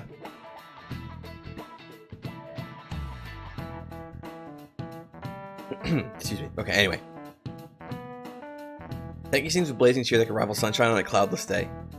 Give a silent thanks to Teki for being so adept at clearing the still heavy atmosphere, as you see both Aho and Igai finally react to a word outside their own thoughts. Took you long enough. Aho grumbles. What, you two getting into a Damaku fight or something? Carefully, fill out the plates you're carrying. Following Teki's lead, the food does look rather pleasing, though I'm more pleased about the happy look on Igai's face as her dish lands. No, just talk to me, food is all. Well, more complicated than that, but neither Aho or Igai really needs to know that. What you waiting for? An invitation in your own house to eat with us? Sit down, you uppity maiden. Aho says as she picks up a fork and gestures you to sit down. Fork? Excuse you? Sitting down such that you're across from Igai, pick up your utensils to start to eat. Honestly, can't say that the reason the food tastes so good is due to you. Teki is certainly a rather good chef. Makes you want to start practicing your cooking again.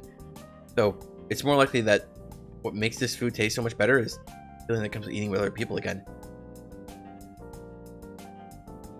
It's been a long, long time since you last ate with anyone. When you go to Medi's house, you never stay long enough to eat with her family. I always felt awkward. Like you were intruding on their family life, but despite how much they would try to make you feel welcomed in their house, you could and still can't get rid of the lingering feeling that you don't belong with them. That fundamental difference between your family and theirs, it's only so much smaller than that of everyone else living in Zen. That's probably why, even with things more tense than you'd like, you still feel at least a bit happy eating with everyone. Why, you look at Igai excitedly eat her food, Teki taking notes of each bite she takes, and Aho slowly eating, you feel happy. Seeing them all together like this, that's what makes eating together fun. Though, it could be better. Pointing a knife is rather rude. Thing the summon clips, or Aho wouldn't do. You know what the fuck I meant. You know what the fuck I meant.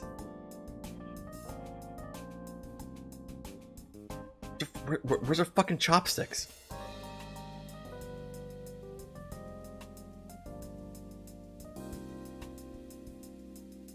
I mean, I'm just memeing. I don't know enough about how people live in Japan. I'm sure that like people in Japan probably use both, and it probably depends on like what they're eating, right? Like if you're in Japan, you go to like an Italian restaurant, you're sure as fuck not eating with chopsticks. I extremely doubt it.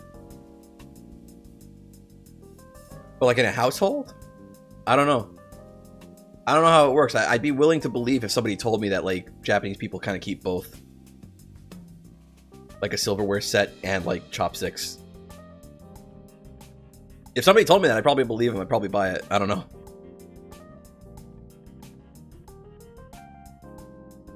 Because even while you enjoy watching everyone enjoy the food, you can't help but pick it back up on the more subtle elements, like the guy looking only at her food and not looking towards anyone else. How Teki glances at everyone else as they eat, writing just a little bit longer when she does so, and it doesn't observe the world around her at all while she eats. There's still that tension in the air, but seeing as you're the reason for things ending up like this in the first place, you may as well try to fix it. So, Igai, you pipe up in an exaggerated, cheerful tone. You know that it's pointless to lie to Igai, but more so to give yourself a confidence boost and to reassure her or anyone else. What do you think of your clothes? You keep silent about the fact that there are various stains on them already because of this morning's incident. You brought her more than what she was just wearing. You bought her more than what she... Fuck! You bought her more than just what she's wearing. It'll be fine for her to wear something dirty just this once. You get... Okay, fine. Igai quickly stops moving completely once you ask her the question. Brace your heart to a degree to see her acting like you just caught her stealing some cookies from the cookie jar. For a moment, you worry that she won't say anything at all, too caught up with trying to figure out how you're feeling, but that's only for a moment as she speaks, putting her utensils down. Hey, I like it a lot, big sis. She says so quietly that you almost have to lean over the table to hear her. You wait for Ikai to continue, but realize she's already finished speaking. Maybe she's still worried you'll get upset at her? You're really starting to beat yourself up at this point for reacting so badly to the sweets earlier. I'm happy to hear that, Ikai. Start off positive, and keep that positivity up. So, do you like the other clothing we got as well? I like the ones with fairies and stuff. Ikai finally managed to squeak out after what feels like a century to you. Still your head confused because you're certain you didn't get any... You're certain you didn't get Ikai anything, even remotely like that when you went out.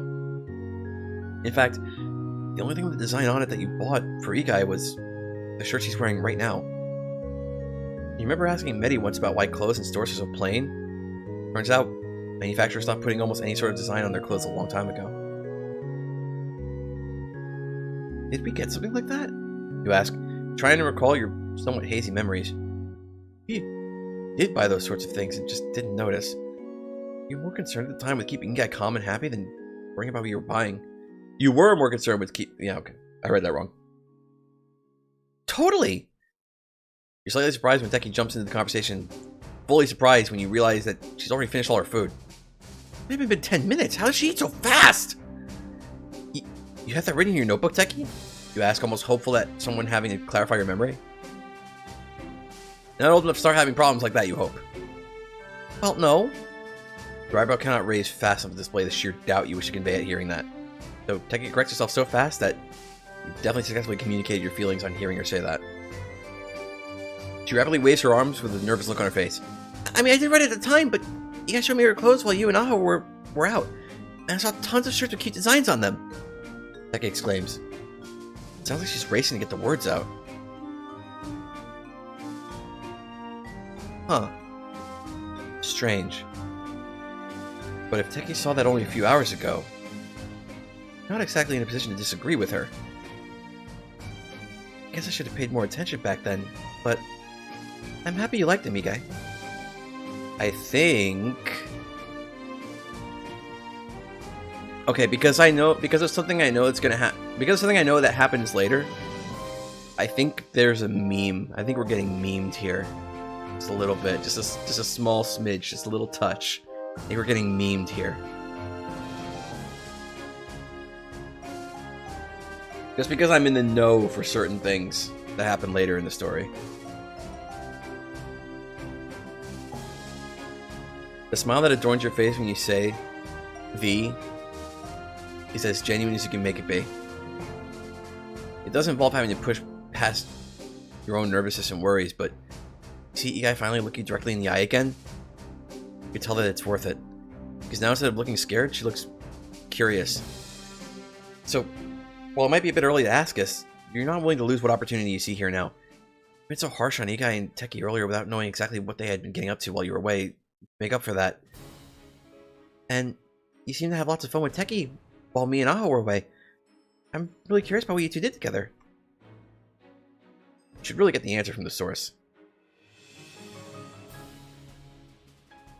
As Ikai's entire body tenses up, he seems ready to run away while you fear that perhaps you've once again taken things too far. As Ikai starts to get up, you almost do the same as you desperately want to reassure the girl that she doesn't have to worry about anything, that you aren't angry, that she's free to enjoy herself. Come on, kid. It's a shock to you and Ikai when Aho stands up quicker than both of you and lays one of her hands on Ikai's shoulder. She ain't the only one wondering what you and Tech got up to. Probably some crazy stuff too, knowing her. Aho says as she gestures to Teki, who's blushing furiously at the accusation. I didn't show her anything like that, I promise! Teki exclaims in denial of having shown Ikai certain things.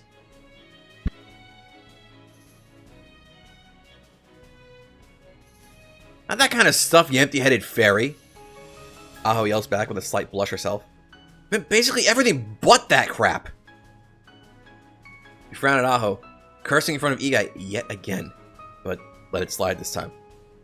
Also because you had the same kind of thought as Teki and you'd rather not yet Aho know that. Thankfully, even such a small conversation seems to have ignited at least a bit of confidence in Ikai. She takes a deep breath in and sips of her now cooled tea before she speaks. Teki taught me more about magic, Ikai says. She still has her to continue speaking, so make sure to nod your head and try to silently encourage her to keep talking. You make sure to think about how much you want to hear more from her in hopes that your doppel will reflect that. Did Teki show me how to make fantasy into food carts? Youkai says abruptly. She showed me how to make carts. Oh. Okay, that's a little... In an attempt to prove the blatant lie, Youkai brings her hands up and begins to pull the same ethereal white into her hands as Teki had done earlier. The process is notably slower than when Teki had performed it, and when the card she speaks of manifests, it's painfully obvious that Youkai had never done this before. The cards can hardly be described as such. Sure, they're rectangles with images on them, but it's as far as comparisons go. The images on them don't resemble anything that can be found in reality or even fantasy, you imagine. Pictures on the cards swirl and change as you look at them, unable to hold a single consistent image for even an instant. Gah! It's not surprising when Youkai lets out a breath that she was holding and the cards scatter and break like glass. They turn into the same particles before when Yukai's left heaving. Are you okay, Youkai? You shout, worried about how exhausted she looks from creating something so small. And Teki had made it look and sound so easy. That's amazing, Youkai! Teki on her hand is absolutely giddy at what she's witnessed. She's so happy she's floating in the air and rushing to Ikai's side, clasping the yokai child's hand to her own. Managed to make something without ever having seen it before like that. That must have taken me forever to do. Flip. It did take me forever! Come on, Tech. How someone manages to sigh as she speaks. Don't run into her face like the kid... Don't run into her face like when the kid's clearly exhausted. I was quick to get up and grab Teki by her collar, lifting her up and dropping her back to where she was sitting before. It's rather surreal to see.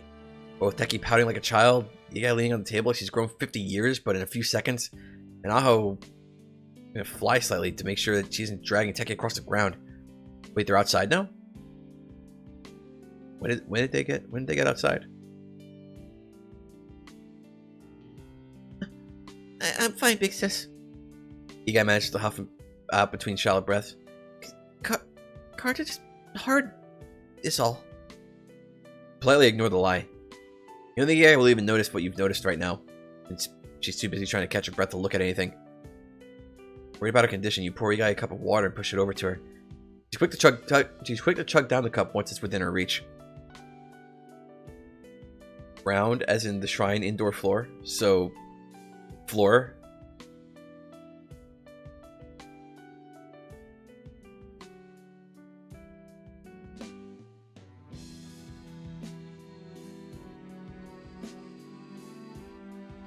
Takes another few silent minutes before Youkai finally starts to breathe normally.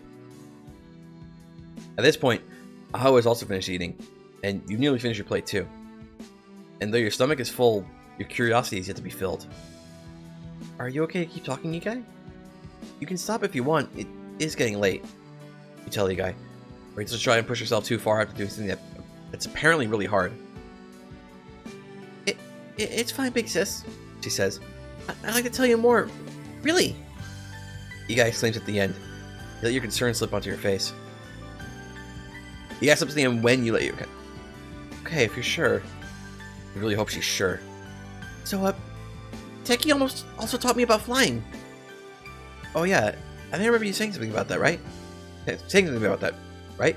Something about flying was mentioned at some point, you think? So, you also think you were so upset about the sweets at the time that you didn't really care about that. Yep. We spent a good hour or so working on flight, Teki says, joining in on the conversation. You should have seen her trying to zoom around. She nearly crashed so many times. No, I didn't! Youkai says, speaking louder than she's been since you got back. The way she scrunches up her face and almost whines in denial is cute. Ada and Youkai attempts to lift her head, which had reached a comfortable position of resting cheek first to Kotatsu, and you almost can't resist the urge to run over and pat her on the head for trying so hard. Oh, don't lie, Youkai! Teki responds to Yukai's denial with those words and puts her own head on the table in the same manner as Youkai. It's not okay to lie. And anyway... No. Ao also looks confused. So, it's certainly not normal for Teki to suddenly lay her head down on the table. You did really well for the first time. I only had to catch you 31 times. It was 28 times! Youkai yells back, still trying to lift her head off the table. But Ao steps up, By the back of her collar, lifts Igai's head off the table and sets her to rest on some pillows Aho put under the yokai child. Ask for some help if you need it, kid. I do ask, though. Igai manages to stay under the judging gaze of the dragon. Looks could kill. Well, you think Aho's would kill, but it'd certainly badly burn. Yeah, sure you do. That's why you ask me and Miko to help all the time. Aho sighs. Seriously, kid. Don't go around telling stupid lies that only get you hurt. Okay.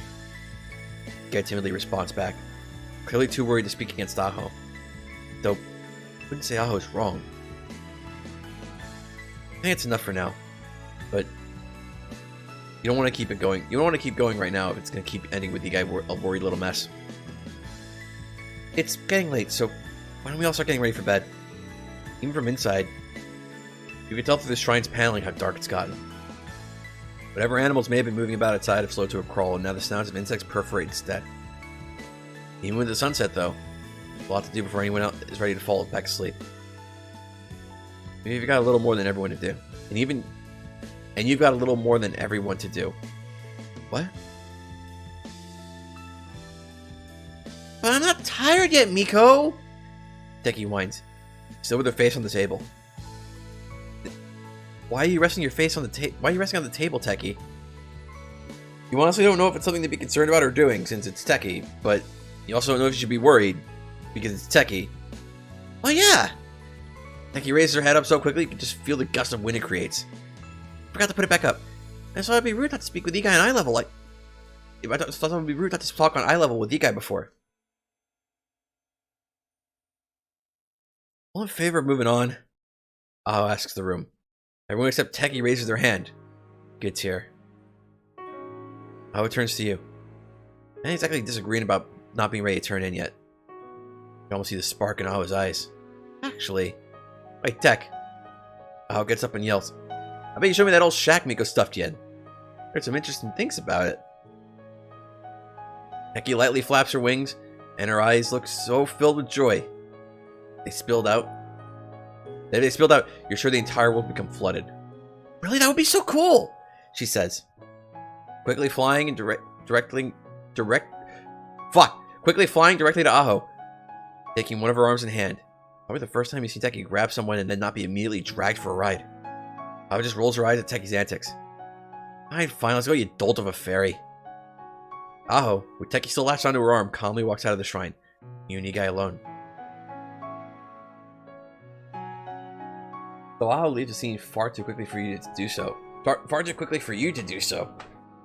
And even if she didn't, you wouldn't under the circumstances. Can't help but wish to thank you for this golden opportunity. This entire time in the back of your mind, I want to ask Igai just a couple of more private questions, but honestly I had no idea how to ask her and Teki to leave. And now, an empty room with just you and Igai, Tatsu, you empty plate with flecks of food remaining on them. It's a perfect chance to finally ask her. Your heart sinks seeing Igai there, still leaning back but avoiding your gaze. When you remember her reassuring smile not too long ago, you can't help but wonder. That's right. You truly wanted to grow up to just be yourself. Are you doing this right? Can't be, though. Because if you were, you wouldn't see such a pathetic look on Igai's face. A painfully familiar one of being worried. Worried that she's failed some unknown test and disappointed you. Haven't seen the truth too early and changed how she sees everything in the world. Truth is cruel. Its reality is unfair. Igai. Saying her name as gently as you can makes the child slightly jump in place. Her breathing becomes more rushed as she unconsciously makes her frame smaller. Certain questions want to pop up seeing her like this. About yourself mainly, but this isn't the time for that. Not now, at least. Igai, are you okay? She squeezes the hem of her shirt. It's still dirty and bites her lip as she thinks. You can see Igai giving a few quick peeks right past you. Yep. I'm fine, big sis. Just tired from, playing with Teki today. Really? Really? You push. Because when me and Aho came back, you seemed so full of energy. Again, Youkai squirms for a small bit of time. Pulling a bit upon Arbitrator right now to keep your emotions in check while speaking. But it's definitely a delicate case of using the skill. There's a pull when using the skill that pushes you to want to be much more direct with your questions. Harsher, and find the truth in the matter. But that's not what Youkai needs right now. She needs some prodding is all, not an interrogation. Well, I was just really... To lean in a bit to your next part. I was just really excited to see you again, Mommy. That brings back another intense bout of stillness to the air. It's so tempting to let it happen again. Simply let time pass now until night comes.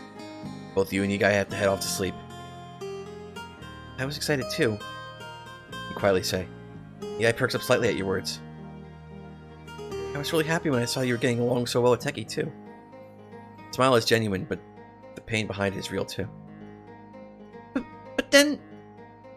With all the might her small body can muster, Youkai floats for a moment, so she ends up at eye level with you. Looking at her like this, you feel a small warm feeling in your chest, and the pain dissipates slightly. Why are you guys so angry at Teki, big sis? Grand poof sounds out as Teki fails to keep herself up. She falls on her butt onto the cushions still below her.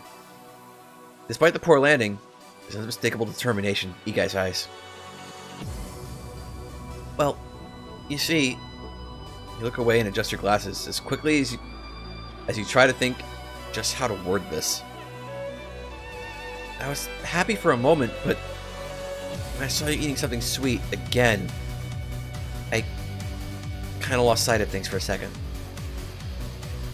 You look so angry at Teki, though! Youkai whines. And your doppel was... Quickly, Youkai loses the fire in her eyes and seems to have realized she was about to say something she really shouldn't say. Or at least, didn't want to say. And how did Aho's doppel look? You ask gently. There's definitely something concerning there about your doppel, but if Youkai doesn't want to talk about it, then... Aho? Youkai asks, surprised at the sudden transition, though she recovers quickly and looks at you confused. Do you mean Miss Dragon? You can't help but chuckle at the innocent nickname Youka's given the probably strongest person in the world. Yeah, Miss Dragon. Youkai closes her eyes. You can even hear her humming loudly as she tries to recall exactly what Aho's doppel looked like at the time. And while it's funny watching Youkai scrunch her face up trying to remember, you're on the edge of your seat waiting. Because of your conversation with Aho before, asked you new questions about the dragon. Things that you aren't ready to ask her yourself, but nevertheless want to learn the answers to. Youkai's probably your best bet at learning those answers. Youkai finally opens her eyes, though she's still not quite looking at you. As if she's speaking as she's recalling the memory in real time. Miss Dragon's doppel looked really angry. It was, I think it was staring at you, big sis. That makes sense. It's more than a bit sad that that's all there is to it at the moment. But it is in line with what happened in the kitchen then, so really shouldn't be as disappointed as you are. But Youkai, though, surprisingly enough, keeps talking. You can almost swear she sounds more mature and knowledgeable as she keeps talking. While we were eating, Miss Dragon's doppel was really still and didn't look at anyone but me. Moving the plates off the table and onto the floor, you look curiously at Youkai. It's hard to get a read on it, but... Are you scared of Aho, Youkai?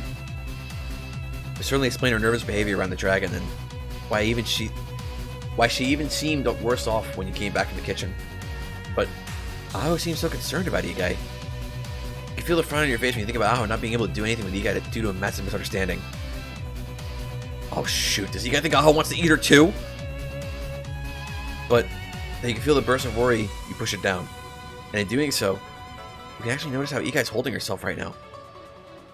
She's not cowering, holding on to anything tightly, or even looking slightly nervous. No, none of that's on display. Youkai actually looks curious. No? She twists her face as she thinks harder. I mean, she's really scary when talking to Miss Ghost, but she,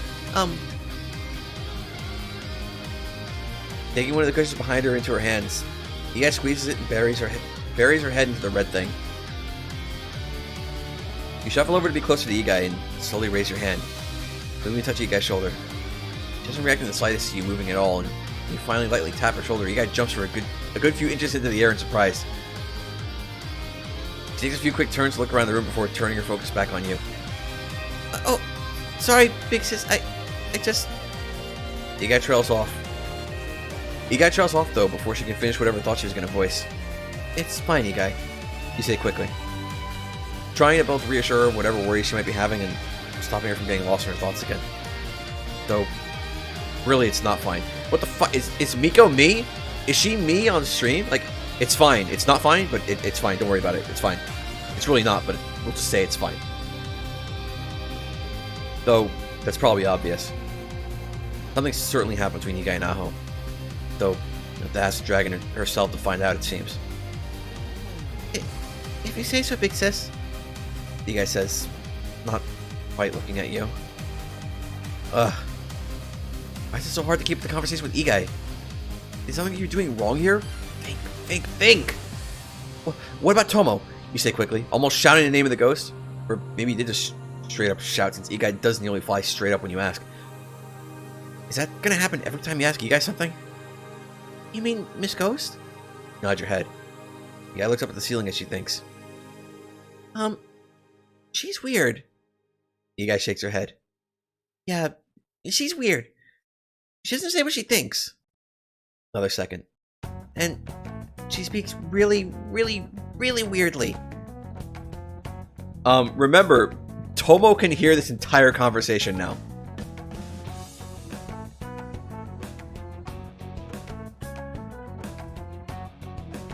Like after Miko said her name, like Tomo has been tuned into this conversation.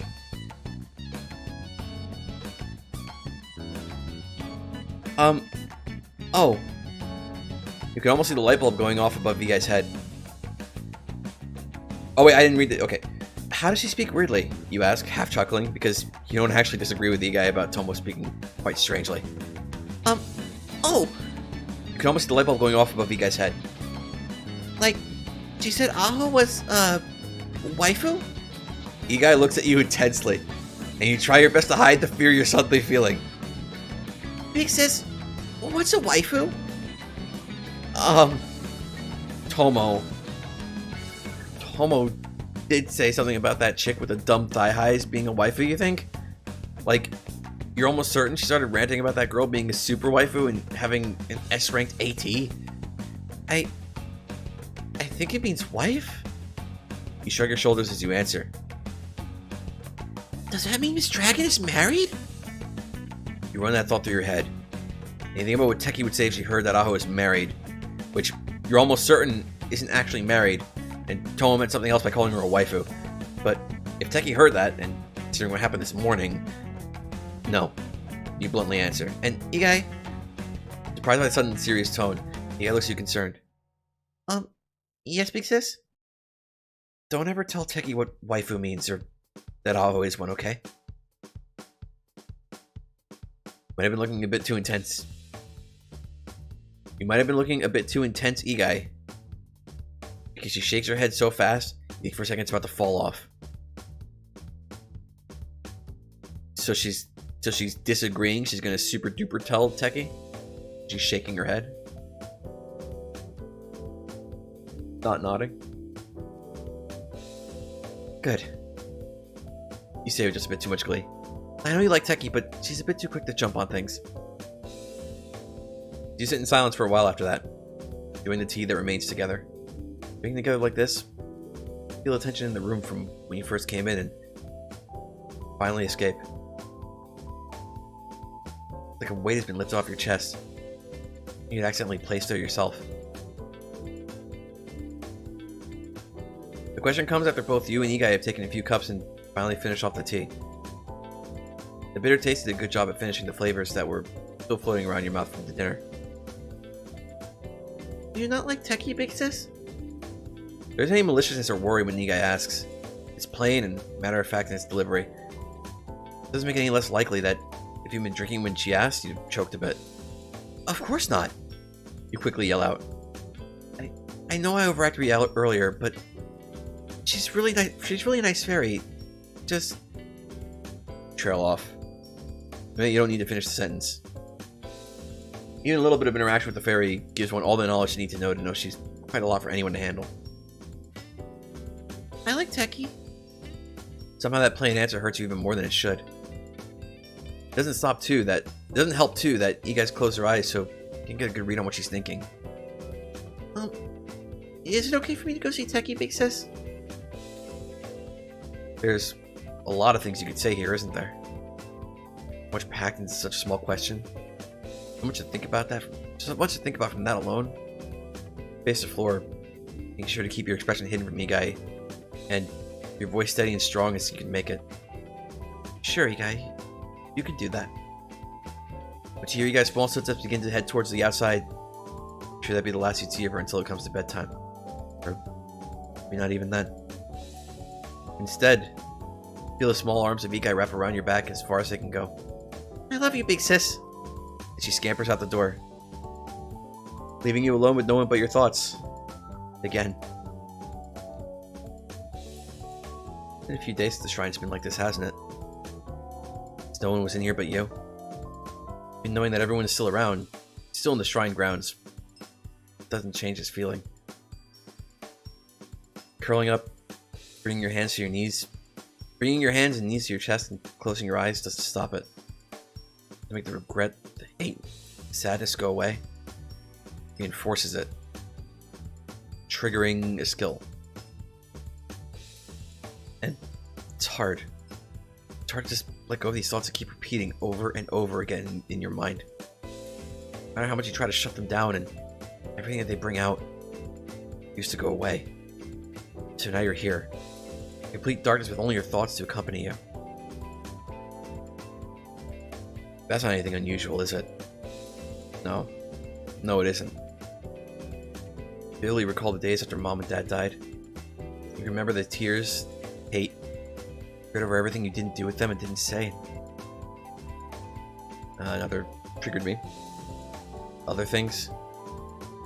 It's autumn when you finally managed to get up in the morning again. Really get up. The leaves that day were almost all gone, and the drone of the distant city could be heard even from the shrine. So loud it was. You couldn't stay in bed because of them.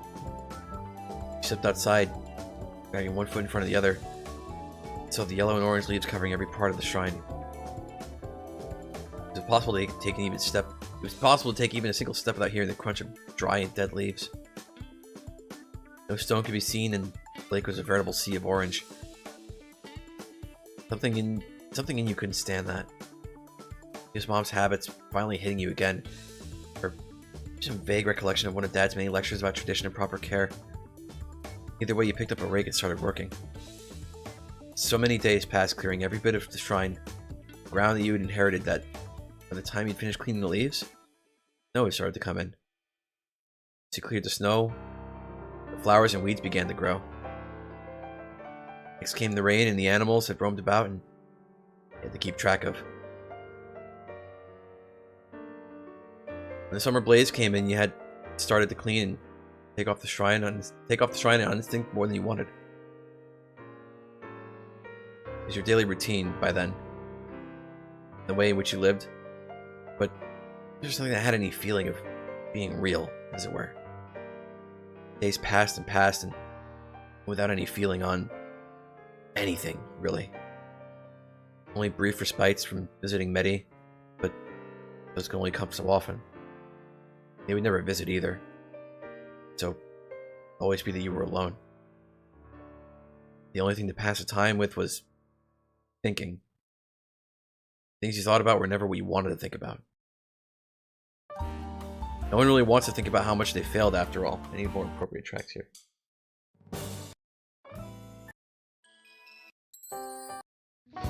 No. Stop.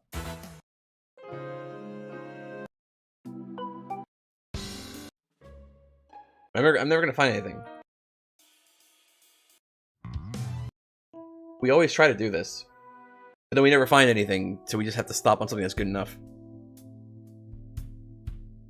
No one really wants to think about how much they failed after all, but once you heard Kyohi met Teki, Okotomo saved Igai and covered with Aho, that changed. Like these music skipping bruh. Those thoughts were becoming more and more foreign and rare. Sure, they didn't stop completely, but weren't nearly as prevalent as those lonely years were. But now you're alone. Your hands wrapped so tightly around your legs that a reminder that you feel the skin underneath your clothes ready to tear. Because you've messed up. Again. Honestly, you weren't even slightly prepared for anything that's happened these last few days. You almost left out a strangled laugh at that. It hasn't been a week. You're already breaking down. Yeah, reminder, the story, the prologue started on, I think, a Monday. It means chapter 1 was on a Tuesday. Which meant that chapter 2 happened on a Wednesday. Shopping trip happened on Thursday, and we're currently on a Friday. It hasn't even been a full week. If I remember, I think that's where it was. I think that's where the days are. You let yourself open up to these people so quickly. You think after the last time, you would have been better prepared than this, smarter than this, because every time you decide to go and help someone or be nice to them or whatever, you just bound to end up hurting them. What kind of person are you, for God's sake? You left Teki to live in a shabby shed for days now, and haven't done anything. There's an extra room in the shrine she could stay in, and all you've done is keep her living like a vagabond of old. And so what if she doesn't seem to care about living like garbage? Teki's been nothing but kind, and all you've done. It's hard to hold back the tears and sobs that keep trying to escape. No matter how much you try to keep strong, especially after this morning, you're barely able to. This isn't the right way to do things. This isn't, and shouldn't, and can't, and yet... I quietly cry into the uncaring void, respond to your hateful thoughts. Thoughts would take the form of the yokai child you saved.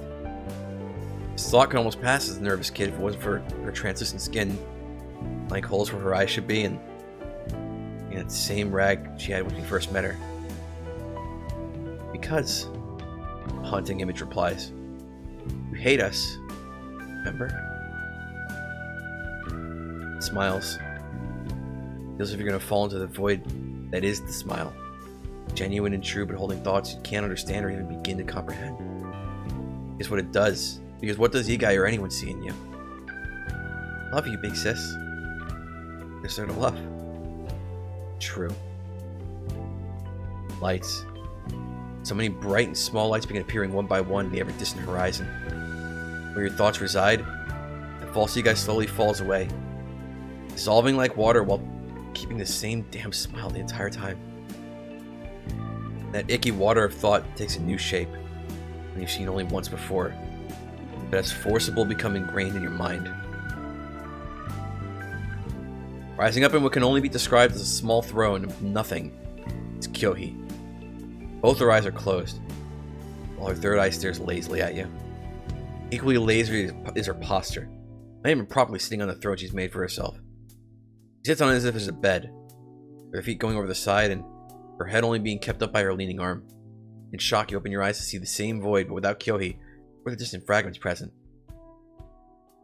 It takes you a moment to realize that you unconsciously activated darkness and covered yourself in a sphere of darkness. You jump up and look around quickly. You fall asleep and start dreaming, or no? The distinct whine of Kyohi's voice resonates in your head. You didn't fall asleep like an idiot. You don't want to look like an idiot talking to nothing. Close your eyes and start thinking again. I think it's too much of a mood whiplash after the waifu bit.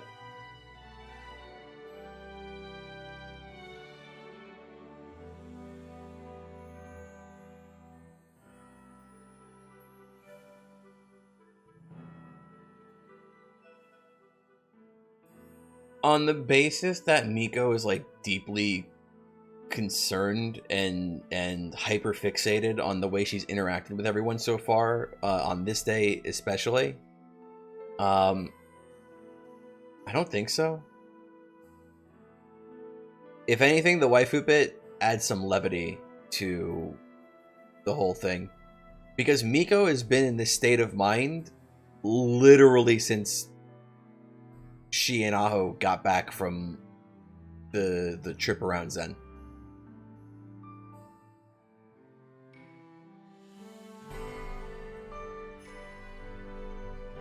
Or at least that's how I would look at it anyway.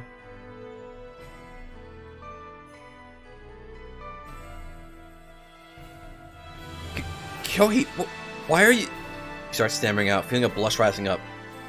It completely slipped your mind that Kyohi was listening to your thoughts the entire time. And there's absolutely no way you want to talk to her about that stuff.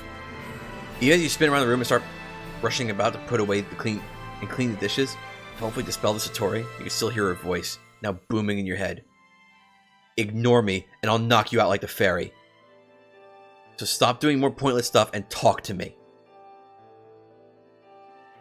Thought briefly enters your mind to simply ignore the annoying, outright mean requests from the unwanted guests you've got in your head's demand. But the potential of Kyohi just knocking you out scares you something fierce, as to all the implications it involves. So, quicker than when Teki looks through her notebook, you slam your butt on the floor and furiously close your eyes.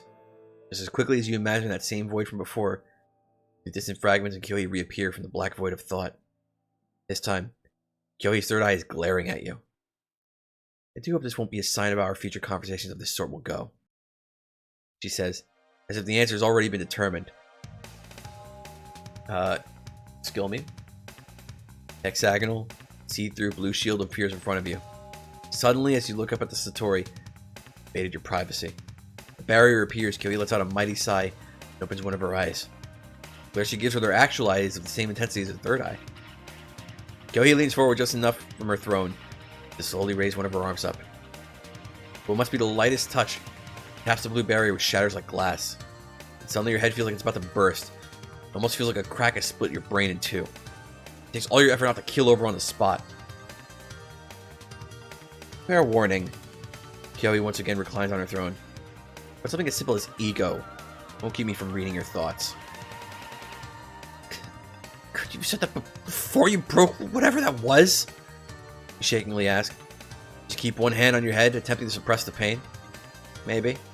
I simply don't have the time to deal with foolish efforts. Kyohi smirks. Well, except for a fool like you. Not a fool. Even as you say the sentence, you can feel the pointlessness of the lie. In the gaze of Kyohi, it doesn't matter what you say, because she already knows the truth. Of how worthless you are. You still feel the world, correct? Still your head in confusion at the question, but it's easy enough to understand, and upon hearing it, you unwillingly made aware, by some deep-rooted part of your mind, the world as it really is. This void doesn't exist. It smells what little food remains on the plates, the wooden floor, smooth and without flaw, the light weight of your clothes pressing onto your skin. That, Kyohi points at you. It's a result of everything you've done. See, it doesn't make sense to have like these dashes here. Why wouldn't this just be like a comma? And then have this be a comma?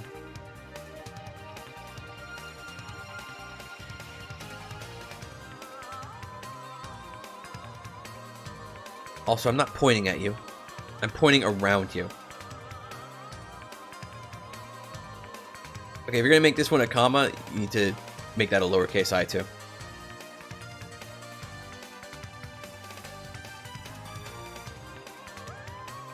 And around you is indeed something. Because your mind becomes more aware of the real world. See if your thoughts take some more physical and familiar shapes of the shrine. The image naturally comes from years of living inside the place. First to the floorboard, then the plates, the entire room you're currently in. Where the shrine arises like a tsunami from inky black thoughts. Kyohi's throne, still made of the ink of your thoughts, stands as a testament answering that.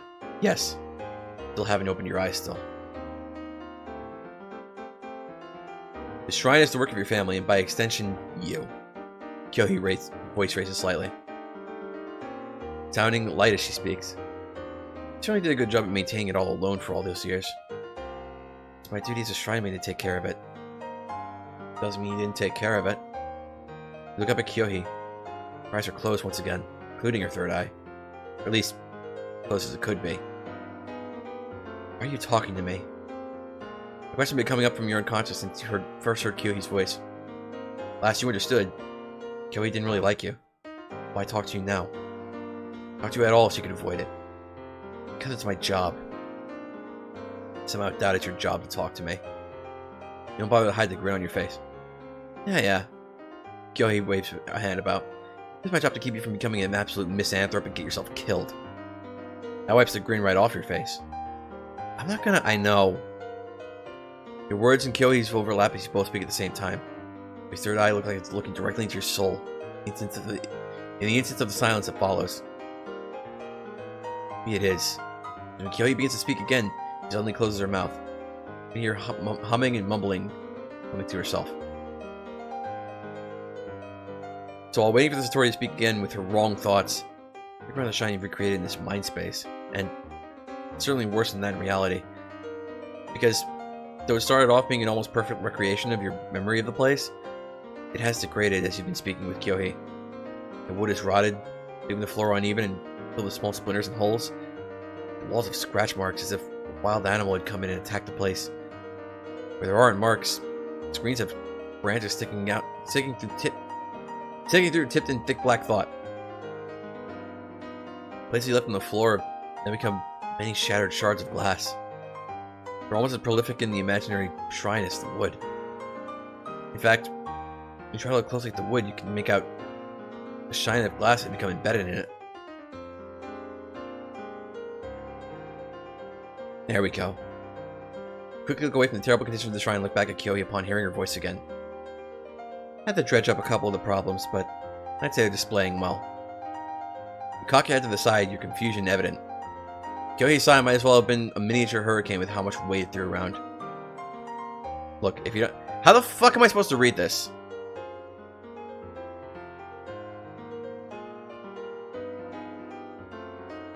Look, if you don't get over your parents' death... Triggering this meme again. Their barrier appears midway through Kyohi's sentence. This one, though, is... Well... Saying it's just different would certainly underplay the thing. Like you're being choked out as you speak. Oh, so like Zen speak? This one, though, is, well... just different. Certainly underplay the thing. The exact opposite of the barrier that appeared early. Instead of facing towards Kyohi, it faces you. And it's colorless. That is to say, the barrier is a black so thick and slimy that more so resembles a melting shield than anything else. The weirdest part, though, is that it's silent. The entirety of your mind is silent. When the black barrier appeared, all sound suddenly cut out. You can still see, whatever that means when everything is in your mind. There's nothing. Even when you see behind the shield is a massive red wave that looks like electricity appears. Wait, not even when you see behind the shield that's kind of fucked up. Not even when you see behind the shield a massive red wave of what looks like electricity appears do you hear... Yeah, I'd rephrase that whole thing. And the shocks don't stop. Going on for nearly a minute. Going on and on for nearly a minute. Before the barrier disappears, along with the red streaks of what your instincts scream as dangerous. And what else reappears but puffing and puffing Kyohi, looking the most emotional you've ever seen her. It's a pointless endeavor to hide that no savior should even begin to... And it's like, I still don't... Yeah. I was confused by this the first time I read this too. And when I asked Bob, he just said it's Kyohi saying shit and not to think too hard about it. Kyohi actually shouts out with her eyes open, all her eyes open. It looks to be the same red electricity fizzling out in her hands. The glare she's giving is really... Yeah, no, okay. You're quite sure that she more or less just tried to kill that barrier, and considering that when she broke the other one you were reeling in pain, the thought does pass your mind that Kyohi may or may not have just tried to kill you. Oh great, now she's looking at you instead of glaring at the empty space where the barrier was.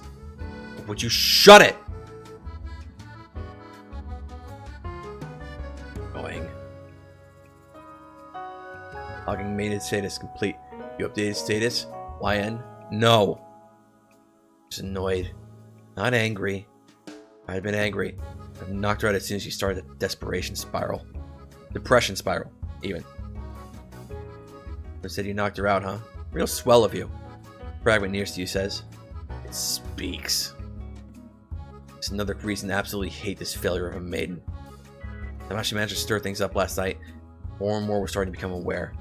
Thankfully, the only Jaku is fully awoken. So this is the best you got? Knock out the girl because something she can't control? You tracked the previous thought. Sadly, only the Jaku had woken. Yes. I don't have time to deal with problems of teenage adult. You wave your hand, batting the annoying fragment to the side as it goes far too close to your face.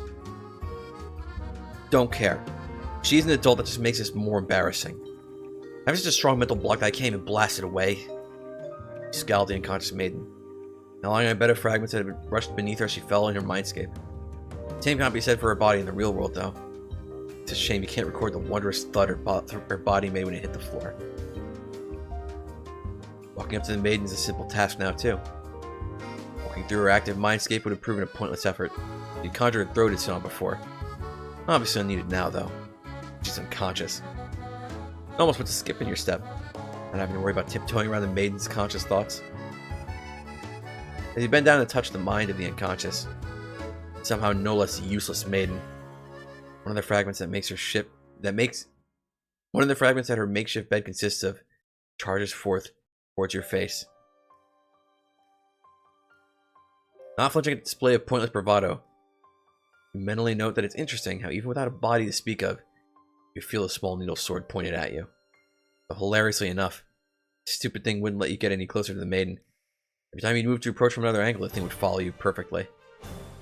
It doesn't trust you not to mess the girl up any more than you already have, the Jaku fragment says, as it floats to be by your side.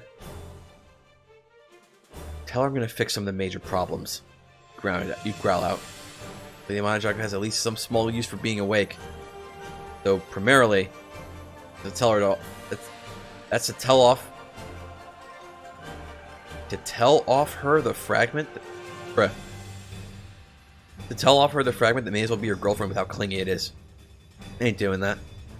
Your third eye swivels around your body to glare at the fragment. Devoid of nothing, the Jaku's fragment feels to glow with pride. What? Ah, you sound even more dead inside than usual, monkey brain!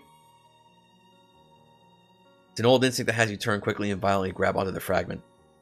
You open your third eye fully, staring into the depths of the Jaku. Do not play with me, you echo of a true yokai. You speak with both your body and your mind, projecting your thoughts inward to the fragment.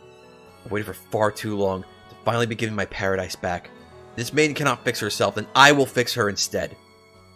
I do not care for this human drama that impedes the plan. A small part of your mind is impressed with when the Jaku manages to speak. You're under the intense gaze of nearly everything you have. The anger, though, thoroughly outweighs anything else. The worst part is that it keeps speaking. I got told like everyone, you dolt. I know you can't do a thing that... I know you can't do a thing that intense to the girl's brain. Fuck, bro. Why don't you play ball and let us take care of her? Feel the smugness of the Jaku. Even worse, you feel the general agreement among the fragments that are at least aware. Though obviously, the worst part is the Jaku is right. Just like that, all the anger and rage from having to watch it, what was essentially a melodrama for the past few days, washes away. Even when you toss the Jaku's fragment towards the maiden, about the same energy you had but moments prior. That fly of a fragment has let you be, returning to the cluster. There's silence in the mindscape for minutes. No sound but that of moving fragments and the sounds of distant creature. Body is so large that even this far away can still be heard. It could be called peaceful. You could call it hell. You're right. Turning the maiden's still unmoving body, you slowly approach. The Jaku has just given the rest of some kind of signal, because none of them try to stop you. Excuse me. Some part of you is thankful for the screw-ups. Probably should fix that later. There are some things that can improve, and she might be able to fix her own problems. As you lean down and connect and search through the entire network of fragments, Main screwed up mind and search your own too. You see the paths that at least put the maiden somewhere near improvement. Still wish she could do work without you still wish you could do her work without a problem, but maybe tonight? There comes a part where you're scared of the results. Yeah, I mean, you know. Happens.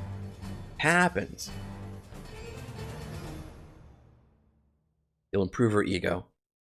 The current one she has is so weak. You can use it while utilizing the fragment's memories, then. Lifting your hand away from the maiden, you smile. Sure, it was a simple task. But a task done well is a task worth doing. At least in this context. Now wake up, you screw up. You wouldn't want any of those friends of yours finding you sleeping on the floor, would you? Screw it.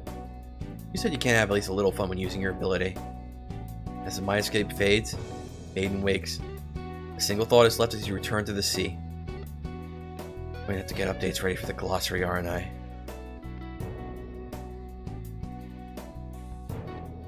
The closer we get to the current part of the story, the more nervous about the quality you get. Uh-oh. Okay, keep going. Currently at here, which is 160, 175, 15 pages. Do you think we do 15 pages in 15 minutes?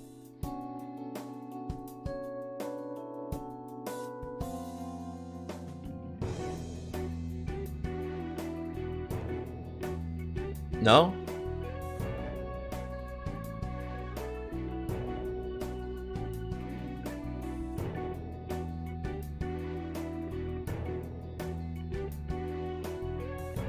Not gonna speak more than a page a minute. I mean, 128, 160, 128, 160, and that was in 2 hours. Or a little less than 2 hours.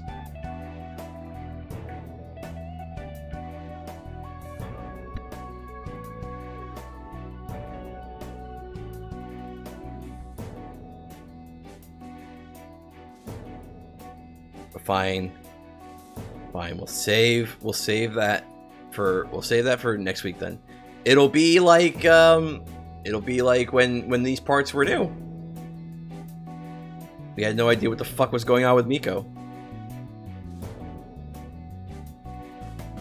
So anyway, let's find a side story chapter we can read then. Let's see. We'll take a look at the cold, and we'll take a look at...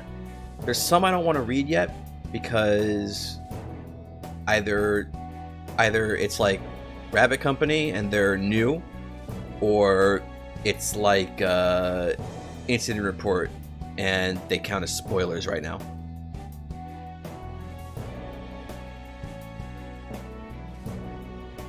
Six pages for the cold. Do you think we can do the cold? How long is Not Friends? I think Not Friends is longer than that, isn't it? It do be longer. Okay, we'll do the cold. I like the cold. This is a newer one, but it doesn't really get into spoilers or anything. Cold should be possible if I don't think too much. Oh, that's unfortunate because we're going to be talking about some pretty esoteric memes. In the beginning, she wasn't there. She knew logically she should have been there, but she wasn't. She came immediately after it. After the burst of heat that soared to temperatures so high as to make the stars, she was there. The cooling, the lowers, the stalling of that heat, the force that would slowly return everything to calm, peaceful stillness. It's hard to say that she was even her at this point. She did not think. She did not move. Or she desire anything. Any more appropriate memes? Fine. It was simply her state of existence that bound her actions. She was the opposite of the explosion of life that started everything. She'd be the one who snuffed it all out. The first 3 billion years were rather dull. Her awareness was barely even there. She would simply watch the explosions of heat wafted through different parts of reality and move her boundless form and begin extinguishing them. Nothing to think about. She never thought. Even without thinking, she'd still feel emotions that she would never understand herself. One that bore through over and over again. She went through the motions. Boredom. She was bored. Entirely and utterly bored. She had not the capacity to enjoy the explosions or the color, the possibilities of new life being seeded through the universe, or to see what would await her in the future, how things would change. She was a force that was constant and unchanging in a universe that desperately wanted to change. To live. 10 billion years into her existence, finally had her first thought. Coinciding with that first most brief of life, managed to come into being. She had her first thought. What is it like to live? The voice, she would have had one, but it sounded surprisingly young for how old she truly was. Despite her age, the way she funked in this part of reality, she's rather innocent. She carried neither malice or glee when acting as she was meant to. Killed possibility and brought stillness because that was both her role and name. Entropy. Yes, to her that would be her name. Though to human tongue, entropy would simply be the closest they could achieve speaking in her primordial tongue. They enjoyed the name though. She enjoyed the name though. Unlike all the things she destroyed, it's hers. Something of her own that she need not remove. It was enjoyable. But that life she viewed had to be removed. Her counterpart couldn't be allowed to see the life that could see life. She had failed to rid the stars he made. That had already led to many more problems. It really did not matter. She would inevitably best them. She was entropy. She was the final force that all things would arrive at. That was another thing. That was another thing she was, wasn't it? Entropy was impatient. She hated the wait for victory. She wanted to rest. To return to that point where she wasn't. It isn't winning if you just wait for the other person to give up after all. So yeah, that's what she'd do. She'd keep working hard to stop this life, return things to that nothing that she should be. She was confident in her abilities and skill. She may have come after her counterpart, but she was still stronger. She'd always be the strongest. Of course, though, as humans would obviously point out, she wasn't really all that good at stopping her counterpart. Even given a billion years, entropy was a total failure in stopping that pale blue dot of life from forming. Oh yes, it wasn't even remotely blue yet, but entropy wasn't an idiot. She could see exactly where this mess was going to go. Her counterpart, which she decided would be called energy, were going to help infest the planet with thinking things. Things that weren't just him and her. So dumb. He was fighting a completely pointless battle. Couldn't he see that? She was going to win in the end, so why delay things like this? She was the best there ever was. There didn't need to be anyone else around other than her and him. The worst part was that entropy the planet would start to fill with life. You had to wish once again for that awful boredom she once experienced. His energy decided it wasn't just enough to fill the world up with useless little dumb green and blue things that existed. No, he had to have kids. Annoying, frustrating, totally stupid kids. They were all of different aspects of energy. Were just as dumb as he was. All trying to keep in order to the madness of existence, giving meaning to life energy that energy had helped him make. The entropy was so angry, she couldn't do anything about it. What was that about her not acting with malice? I'm the coolest and best thing ever, she would think. Why wouldn't he or his kids just admit it? I have to work to prove I'm the strongest. She would scream out into what could generously be called her mind. Of course, entropy refused not to get involved with this stupid planet. She would make sure that energy and his kids' creations would have to work to exist. She's the best little sister here. She would have everyone respect her. She would make sure that everything on this planet would expend so much power to exist that energy would definitely have to admit defeat. Sadly, that was definitely a losing battle for entropy once humans really started to appear. He took on some of the worst traits of energy and his children. Determined, steadfast, strong, resourceful. Just the absolute worst of the worst of the worst. If anyone had bothered to talk to entropy and claimed that she was just being unfair and to get a life outside of making her siblings' lives worse. She did metaphorically, and someone literally punched him out of existence. She was just fulfilling her purpose, after all. She wasn't being petty or being all that emotional with this. The planet was just a single pale blue dot in the ocean of the universe. Entropy was doing an amazing job everywhere else. Just this dumb planet's fault that things weren't working out for her. Boy, though, the worst thing for Entropy, when humanity entered the picture. Now, humanity is a real stranger to the universe. They weren't a force that existed for nearly as long as Entropy or Energy, and could at best be thought of as Energy's stepchild. The red-headed one that everybody hated, though. Okay, not everybody hated humanity. That was just Entropy. Humanity was a brand new force that popped up, originating from the annoying humans on the planet. Humanity said they were the force of will, the determination to live in the universe. They would remain as long as people wanted to live. So dumb, you stupid idiot! Go away! Perhaps for the first words Entropy had ever said to another being, she did choose her best. Energy and their kids had never even bothered to talk to Entropy before, after all. They were always so focused on making new things that never bothered talking to their best sister. It boiled Entropy's non-existent blood, how Energy would always look at his creations with happiness and excitement, but would quietly shun Entropy. But humanity was so much more talkative. They would keep bothering both Entropy and Energy about absolutely everything, asking question after question after question, like they wanted to be just like their older family. So frustrating too, and no matter what problems Entropy sent humanity's way, just find a way around it.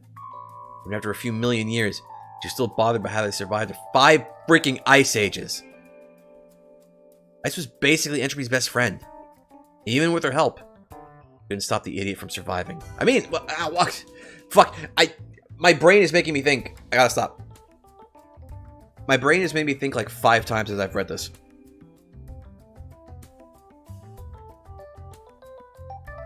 It was after the first ice age, though, that Entropy had a brilliant idea. She thought that the reason humanity was still around wasn't because she wasn't strong enough, but because she wasn't the one who was best suited to do so. Do what? Entropy was great, ignoring humans, getting rid of Energy's creations because she was his counterpart. They meant the best way to get rid of humanity was to give them a counterpart too. Frankly, it's not in Entropy's nature, literally or metaphorically, to create things. Not what she was meant to be, or meant to do. But sometimes, the only ones who can do amazing things are the ones who don't know how stupid they are. Energy would pause from his tinkering of supernovas when he noticed it. This is another thing that's making me think. This is another line that's making me use my brain. Why is Energy tinkering with supernovas? I mean, he's part of that process, but isn't Entropy also part of that process? Isn't she an extremely important part of that process? When he noticed his little sister concentrate and rip apart the fabric of reality. When she would take space and make knots, take the shadow of humanity and rip out its time. Give a little bit of herself into the monstrosity she was making. Energy and all his children would call what Entropy made an abomination, an affront to the nature of the world, and something it should have never been. Entropy would be proud of her creation, believe it was worthy of staying around until the end. Humanity would both admire and fear their counterpart, forever fascinated with it. Energy had given form to humanity. Entropy had given form to belief. Belief had no material place in reality. Not be pointed to nor proven outside of thoughts. Belief existed solely in the thoughts of Entropy, Energy, his children, and most of all, humanity. Belief originated from humanity's possibilities, from the countless and formless thoughts originating from humanity. Just like Entropy's own thoughts, belief would be untouchable from the end. As long as thoughts existed, so would it. Horrible and cruel creation. How wondrous and blessed a birth. The things that belief made came from the darkest corners of thought, humanity's fears, and Energy's concerns, all the way to Entropy's hopes and dreams for things to end. Belief, the mess it was, not constrained by linear time or thought. When it had come to be, it had always been. It gave the push for Entropy to be Entropy, Energy to be Energy. Of course, as self-centered as always, Entropy would direct her one and only child, make a certain present, a gift. Entropy might finally prove how superior she was.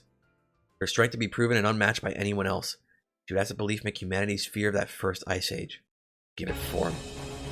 Give her form.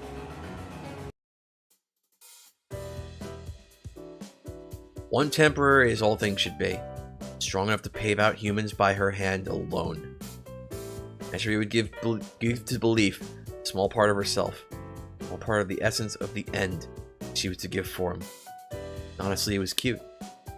That strange little human-like child would wriggle out of the melting snow, as she would yawn like she'd just woken up from a particularly long nap. She was born just moments ago.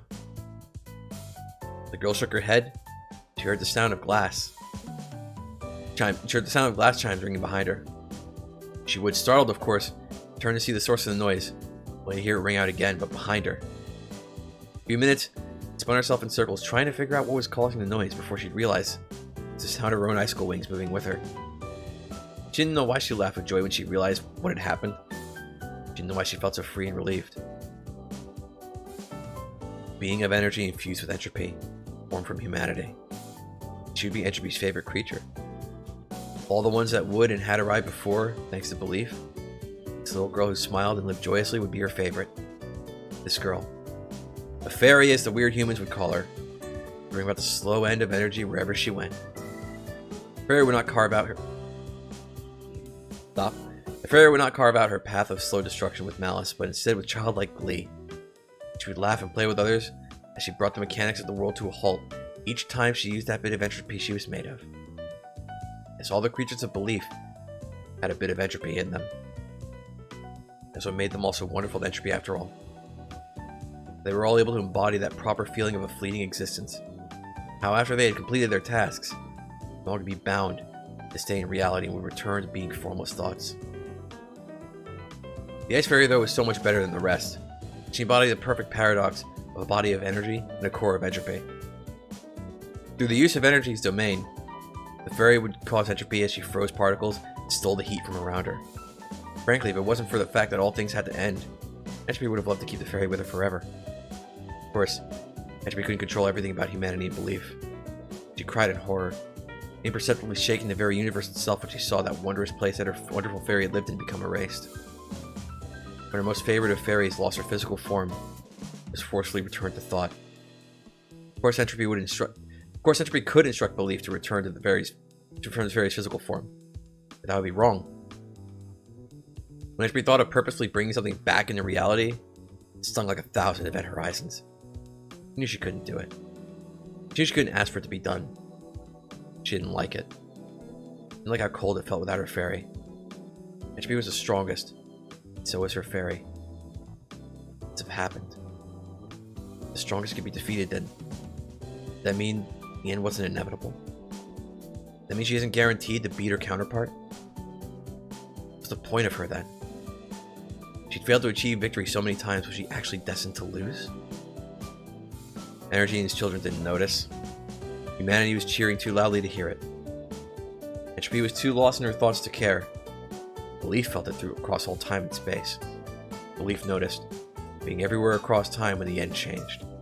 It was no longer certain that the ending would be reached. There's a change in the forces of reality. What should not change has changed. What must change has been set in stone. Perhaps a more caring force would have done something. Taken steps to rearrange things back to how they should be. Like small or overt nudges even. What a shame then that belief was more human than entropy and less humane than humanity. We would watch over the unstable part of time with vague interest. More than could be said for any other point in time. The ending would remain unchanged, or it would snap back to how it once was. It was fine in belief size that things would go in either direction. It would finally stop being everywhere and finally be there. There were things moved so quickly and yet didn't move at all. Where the contradictions were meeting, create something new again. Fairy of Ice was a being of energy and entropy. Maiden become a being of humanity and belief.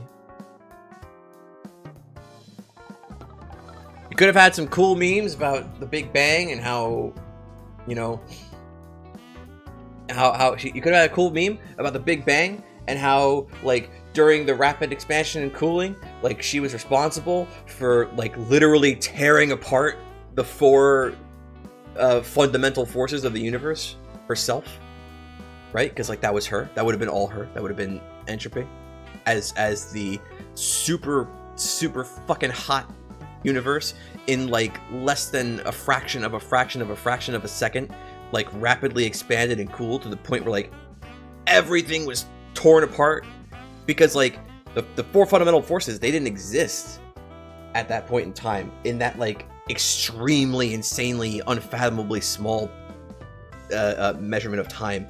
They were all one unified force, or at least that's what the theory says. And so you could have something like, you could have like some kind of meme where she's like, where she like was responsible for doing that in like the blink of an eye or less so. Something more about how during like the cooling and the expansion that she cast the universe in like this inky blackness because originally hydrogen wasn't transparent. Hydrogen was like this kind of like milky, chalky, kind of like translucent meme, and then over time, after a certain point, it did become transparent, and then for like a billion years, nothing but darkness until the first stars start to show up. And you could like have like this meme about how she's like, she did all that and how she was satisfied because she had a billion years of darkness, and then shit started to fucking change that frustrated her. But also the meme about the supernovas, because that's kind of weird, because like a supernova, well, because also the meme about the supernovas, because that's kind of weird, because like, well, wouldn't entropy be very, very much involved in that process, since like a supernova is like the death of a star after the burning of all its fuel and the decay. The increase of entropy in the system that exists within the star is what causes it to die and become supernova. So it's an energetic event, but it would be caused by her. So that was one that stuck out to me too. At least depending on how you look at entropy. The problem with entropy is that entropy is a very esoteric concept. Also, having Chirno go around and make hot things colder, wouldn't that be creating like low entropy states? Like, wouldn't Chirno becoming warmer and her environment becoming colder be going more towards a higher entropy state?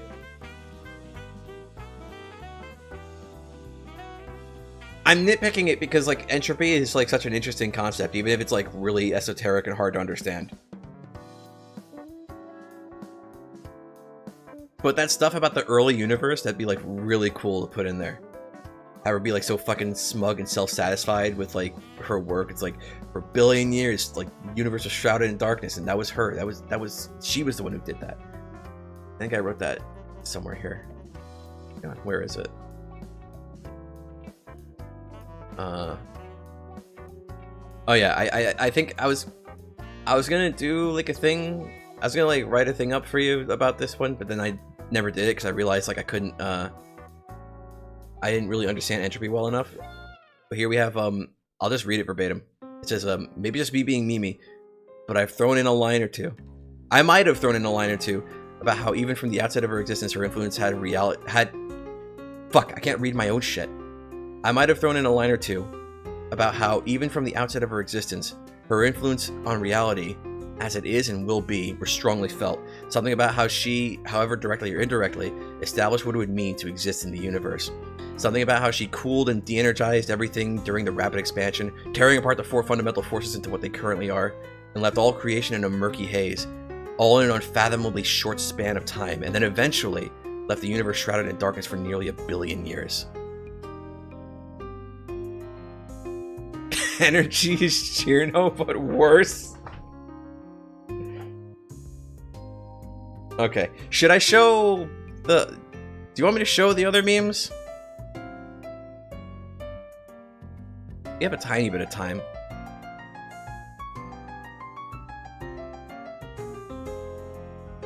How would I even show the memes? What the fuck? I just realized, yeah. But there might be ways I could do it. I don't need this.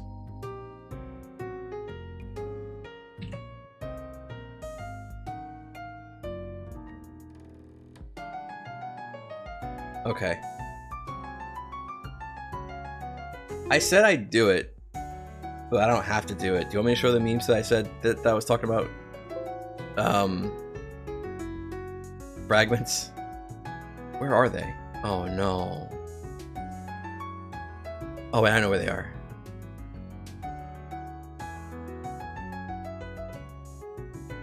Documents? Hopefully they're here.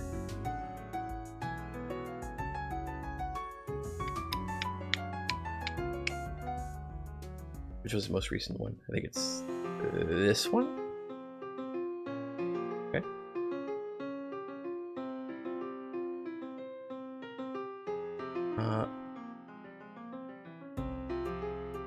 I'll only show it if you want me to.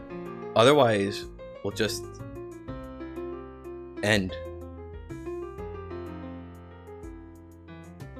Why are they saved in 2 different places?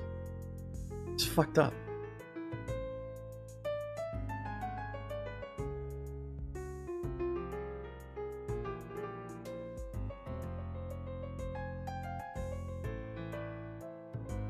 Oh, this is a different meme. This is a different Kogasa post-fantasy meme. Oh, no. I wrote 2 Kogasa fanfictions for this, for post-fantasy. I forgot about that. Wait, where's the other one then? Oh, here it is.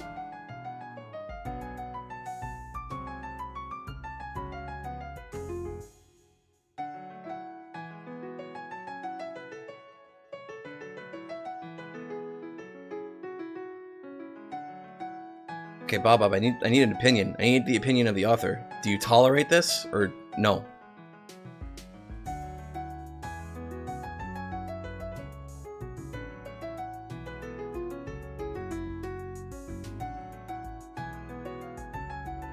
Do you want me to show these memes on stream, or should we just say fuck it, move on? Save them for next week or something, I don't know.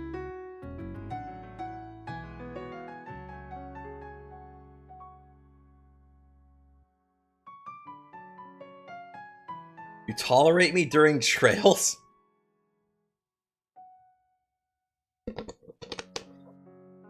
I phrase it that way because it's like my weird fanfiction about your fanfiction. I don't remember. Okay, fine. I'll let me put this on screen. Going to need. Can I do a game capture?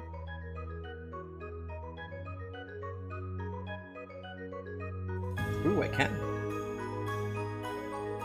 Will it work though? Evidently not.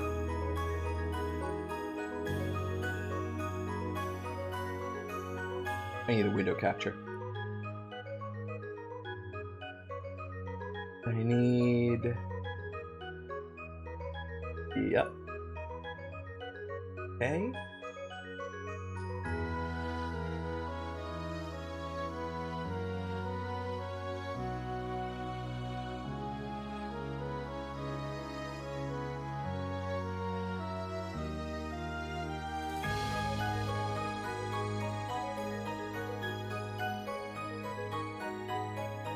Try and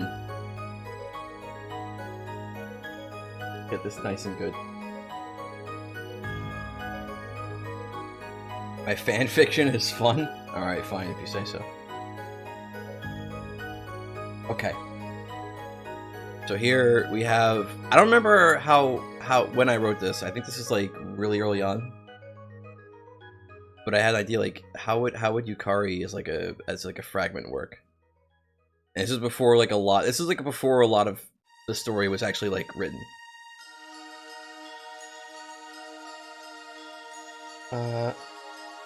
Let's pull this down a bit.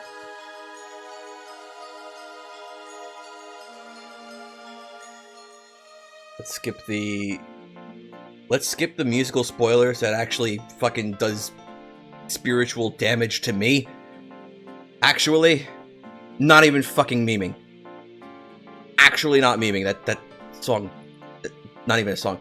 That piece of music fucking destroys me. As it would any Trails fan. Okay. So, we have... Can that be seen clearly on stream? I hope so. Can I make it a little bigger? Oh, not too much bigger, though.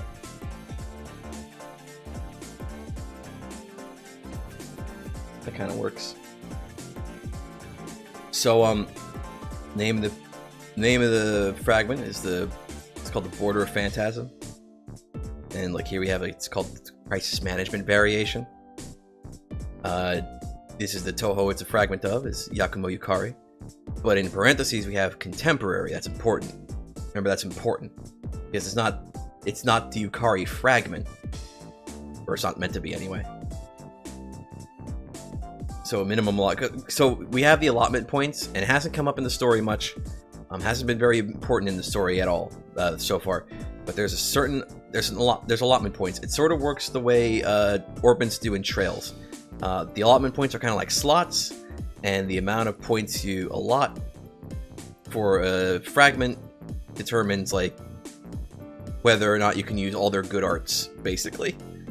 The form the Yin Yang Orb takes, because it changes whenever Miko equips a different fragment. In this form, it takes the form of a purple tabard, similar to what Yukari might wear. We got this basic description, which just says, deceitful schemer, with no more webs to spin, but a yokai is still a yokai, fantasy is still fantasy. And that would be like a very basic description that like the reader, or by extension Miko, would see. When you have like that just basic, like kind of like, uh-oh, I don't know anything about this thing. And this would be like the more detailed description you would get after learning more about it. Like that kind of meme. The yokai then embedded and hid herself within the fragment allotment system of the Yin Yang Orb generations ago by using her unique ability. As dedicated to her land of fantasy as ever, in an effort to guide and protect the one who would become the last chance of fantasy, she embedded the very concept of herself, deep in the spiritual inner workings of the Yin Yang Orb. To do this, she altered her existence from that of a yokai to that of a concept. She's currently denied her existence as a yokai as a result of this alteration, and when foolish enough to conclude that this has somehow weakened her will, quickly learn that this is not the case, as the idea of physical and conceptual boundaries is just as meaningful and powerful in the truth of humanity as it was in the concept of fantasy. Her ability to manipulate these physical and conceptual boundaries is as exceptional and terrifying as it always has been. Though her personality hasn't changed greatly, she now has little to lose and an entire new fantasy to reach. If necessary, she'll spare no effort to preserve the life of the Yin Yang Orb's new wielder. For the sake of her land of fantasy, take on a more active role than that to which she is accustomed. In actuality, there are two fragments that carry the identity of Yakumo Yukari. The first is the fragment called the Yokai of Boundaries, a fragment of Yukari that Miko is allowed to allot freely. In this form, Miko invokes the fragment of Yakumo Yukari of the Land of Fantasy. The Border of Phantasm exists in the system as a failsafe, designed and embedded for the express purpose of responding to an absolute threat to fantasy. It is partly for this reason that Miko is not able to freely equip it. In this form, Miko evokes the yokai Yakumo Yukari of the present day. As is usual, she'll only act directly when it becomes absolutely necessary. For clarity, it must be stated that Yakumo Yukari, that is to say, the fragment called the Border of Phantasm, is not Kyohi, nor is Kyohi actually Yakumo Yukari. In fact, it's possible that Kyohi is entirely unaware of Yukari's presence in the system, only understanding her to exist as a fragment called the Yokai of Boundaries. Again, this is before the shit we're gonna learn very soon. I wrote this way before Bob wrote Chapter 4, so we're gonna learn a lot of shit that, like, throws this out the fucking window. This doesn't work in the story as it is. Perhaps it's possible that it's the concept of Yakumo Yukari that powers the system itself. The very nature of the ability to manipulate boundaries is what allows the fragment allotment system to work as it does. The only way to know for sure is to inquire about the matter with the yokai herself. She'll only give Miko an answer. Miko has no method by which she can ask directly. So we got some passive skills. We got the skill called Provisional Allotment Contingency. The description is that it's a unique property in which, upon equip, the fragment flips all allotments points, diverting all of your spirit to itself. The skill can ignore allotment overflow, allowing the fragment access to allotment points that don't actually exist.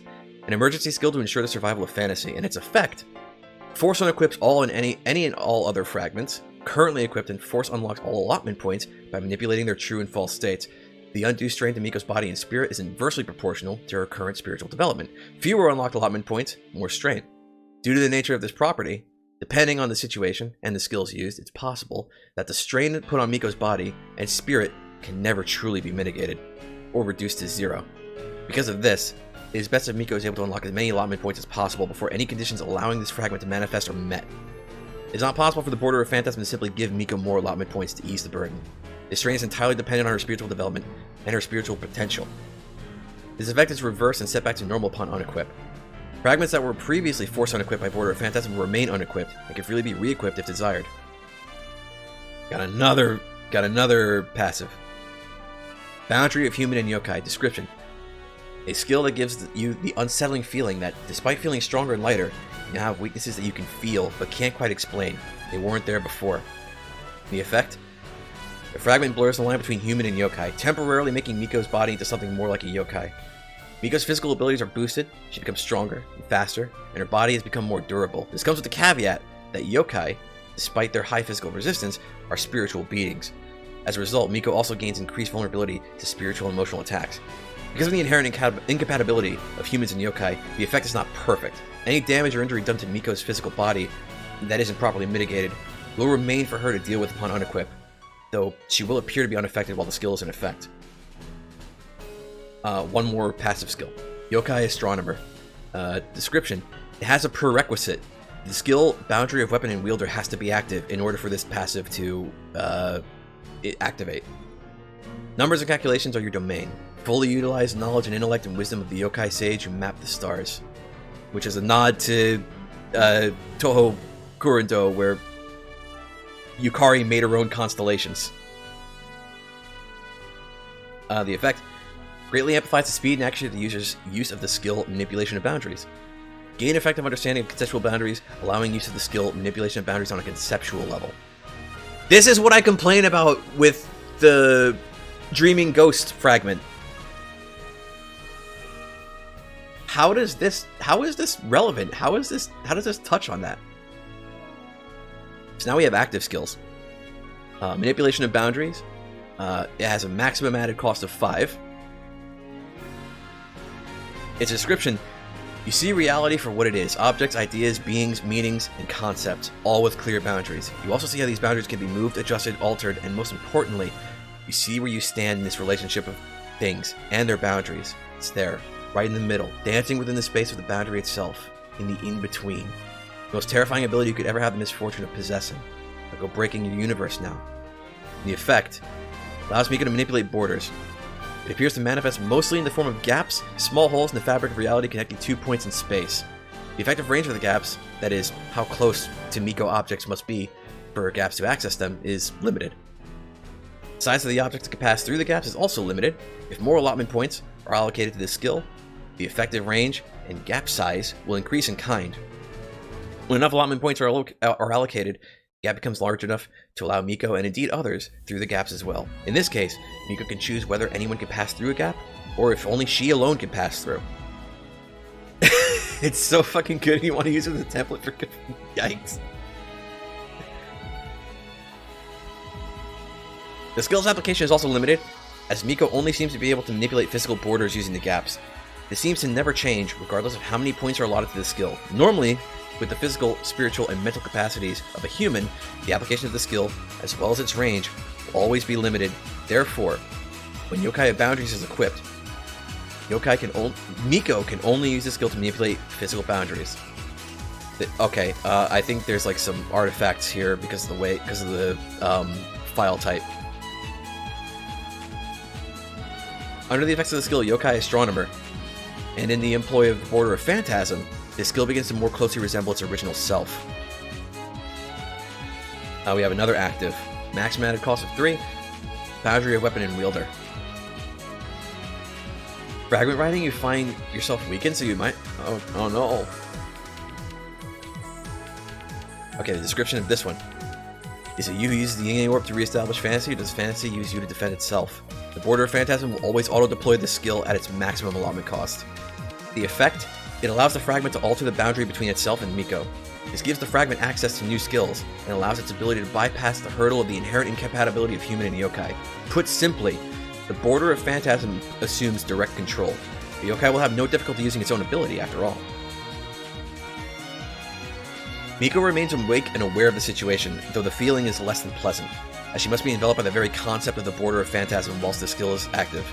Aware of all the feelers feeling, all the hands grabbing and touching, the multitudinous eyes all seeing. Because that's what... My interpretation of Yukari is like when you see the gaps and like there's the hands coming out of it and it's all dark inside the gaps and like there's the eyes all staring in the gaps. My interpretation of Yukari is that like what's inside the gap is also Yukari. So that's kind of what I was getting at with the description in this skill.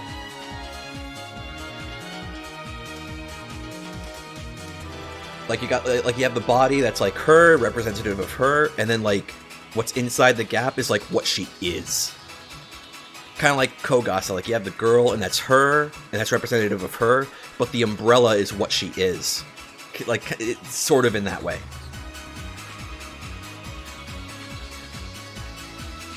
Okay, we have another skill here.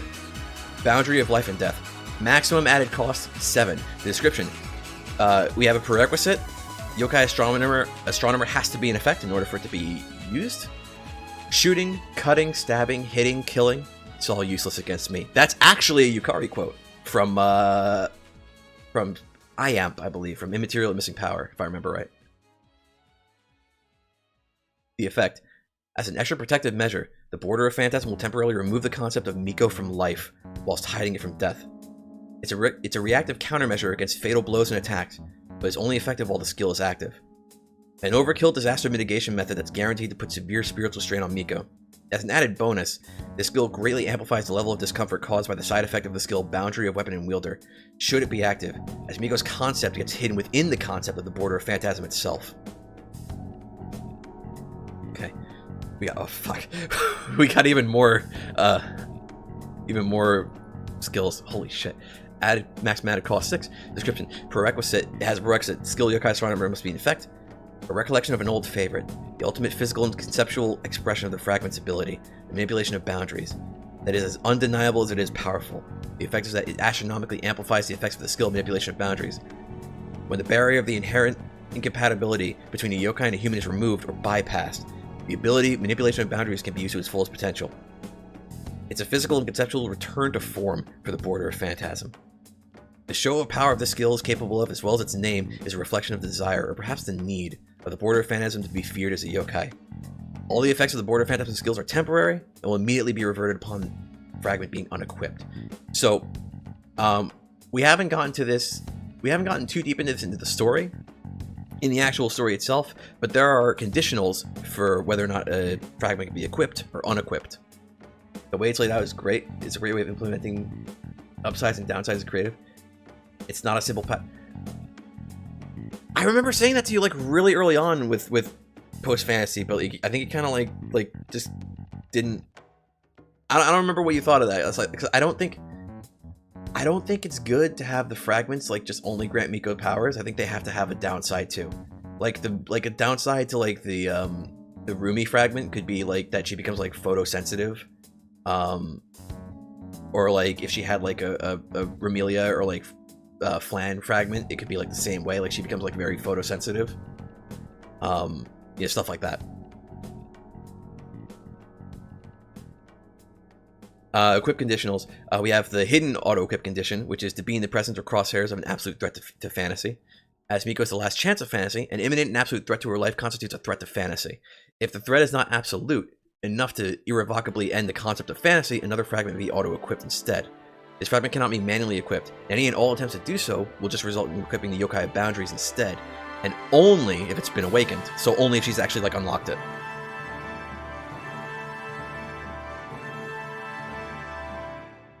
You thought and you still think it's great? The issue is that you're not... Oh no. So we also have an auto-unequip condition, which is also hidden. Nearby active threats to fantasy have been pacified or otherwise neutralized, or a chance encounter with Mirabelle Hearn. So I thought that was like a cute little detail, because like it's a common fan theory that like Yukari and Mary Berry are like the same existence. Also, the normal unequip condition is to establish a new fantasy. And because, like, Miko is supposed to be able to, like, have this, like, conceptual space, this conceptual screen space where she could, like, see this information, or at least when I wrote this she was supposed to have that. So I wrote, like, this, like, a little bit where, like, this is how it might appear to her, like, the first time it ever gets equipped. So she'd see the fragment information, she'd see it's called the Border of Phantasm, she'd have no idea who it is, she would have no idea what the allotment cost is, she'd know what form the Yinging Orb is in, and this is literally the only description she gets. And then this is the only unequipped this is the only unequipped condition she gets to see. So you imagine how fucking terrifying that would be. I like that was an element of that I liked. Unequipped condition 2. No, it's not do your job, it's finish the job. It's not enough to just do the job has to be finished. I got one for Kogasa as well, because fucking of course I do.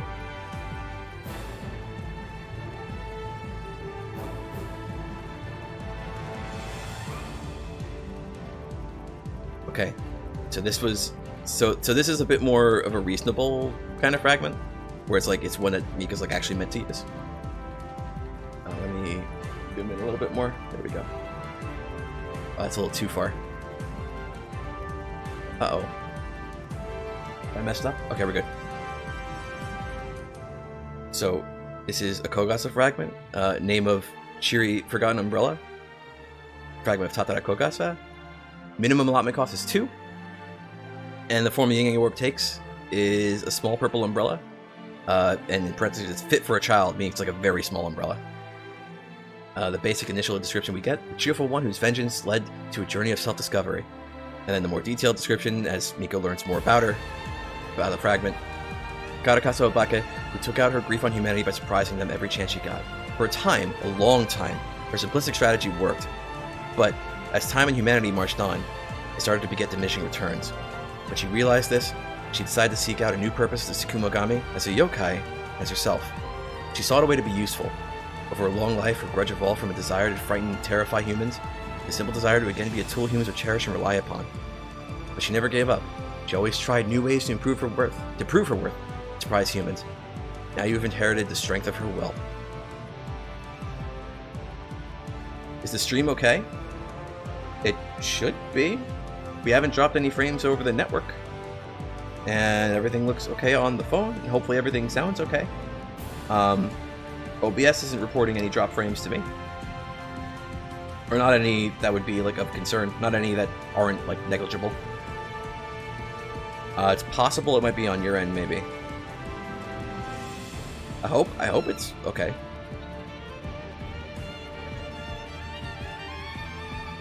So the Kogasa fragment has some passives. We have one called Tsukumogami's Grudge. It gets a strength rating where it's like weak.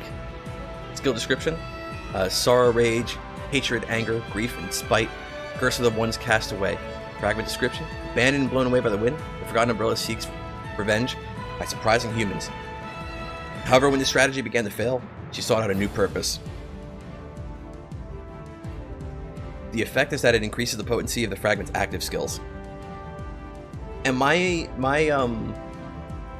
me plug my headphones into my phone to hear what this sounds like, because I feel like let's see. I'm hoping it's not on my end. Yeah, it sounds okay. It sounds mostly fine to me. I'm hoping the stream is actually like healthy.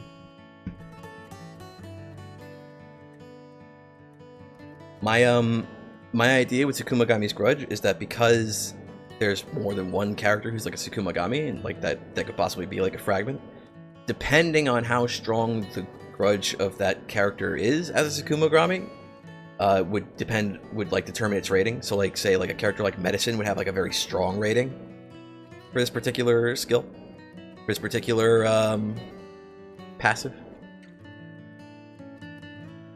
Okay. And we have another passive. It's called Pitiable Girl. In description, just don't cry. Even if things don't go your way, don't cry. Even if you're gonna cry, don't cry. Its effect.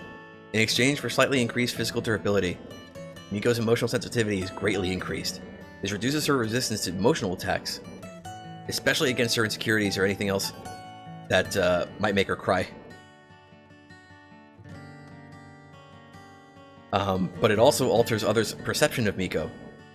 If she's assisted in a duel, she's more likely to be targeted by the opponent. All the effects get reverted upon unequip. So like, Miko becomes bullyable, and she draws aggro. That's basically what that means.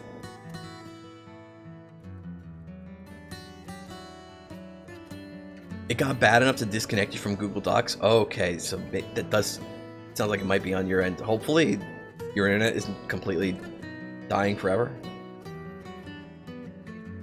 Okay, so we also have another passive called Maternal Instinct. I'm gonna keep going because I gotta finish I gotta end the stream eventually. We also have a passive called Maternal Instinct. The description is a skill that combines work experience with the instinctual compulsion to protect. Because she's an umbrella. The effect is that it affects Miko's cognition, a social skill that causes Miko to feel more comfortable around and makes it easier for her to get along with children. Oh wow, it sounds like it would be great for Igai. Especially right now in the story. She'll feel more at ease approaching them in a motherly or sisterly manner. It may affect others' perception of Miko, causing them to note how she's noticeably warmer, albeit being a bit more mischievous as well. If given assistance in a duel, Miko will feel a strong compulsion to support and defend her ally or allies. The Forgotten Umbrella's influence over Miko's cognition will be reverted upon unequip. One more passive. Oh no, there's more passives. This passive is called Be Surprised. The best way to surprise humans is to scare them. The best way to do that is to study hard and strike fear into their hearts. Or so the fragment might say. This skill severely reduces Miko's intimidation factor. A social skill that will cause any attempt by Miko to be intimidating or threatening to have a high chance of backfiring on her, preventing the other party from taking her seriously. This occurs regardless of her ability to back up the threat she tries to pose. As a result, the skill has an adverse synergy with Pitiable Girl skill. While the skill reduces Miko's own intimidation factor, it increases the intimidation factor of the active skills associated with other fragments, those aside from the Forgotten Umbrella that Miko has equipped. This increases the intimidation factor does not apply to Miko's own unique skills. Those receive a penalty. Nor does it apply to the Forgotten Umbrella skills. And then we got a few. Oh fuck, there's more. How much did I write for Kogasa? Holy shit. We have one called Yokai Blacksmith. In her search for a new purpose, she proves her worth with a trade at which she's talented. Miko acquires basic general knowledge of blacksmithing and metalworking. She also gains resistance to heat and fire-based attacks. The knowledge granted by the fragment is borrowed knowledge, unless already possessed by her. Miko will lose this knowledge upon unequip. And this last one is an actual Kogasa quote. I always lose by timeout. There's a prerequisite for this. The skill World-Shaking Karakaso Obake must have been activated, and its associated time limit must have expired. The description is, maybe I should go back to being a normal umbrella, which is also an actual Kogasa quote. When this skill activates, all beneficial effects of the fragment's passive skills will be nullified. This passive will remain in effect until the fragment is unequipped. Upon unequip, the beneficial effects of the fragment's passive skills will be restored. So that's like a reference to like when Kogasa fails to surprise somebody, she gets all fucking depressed for a while.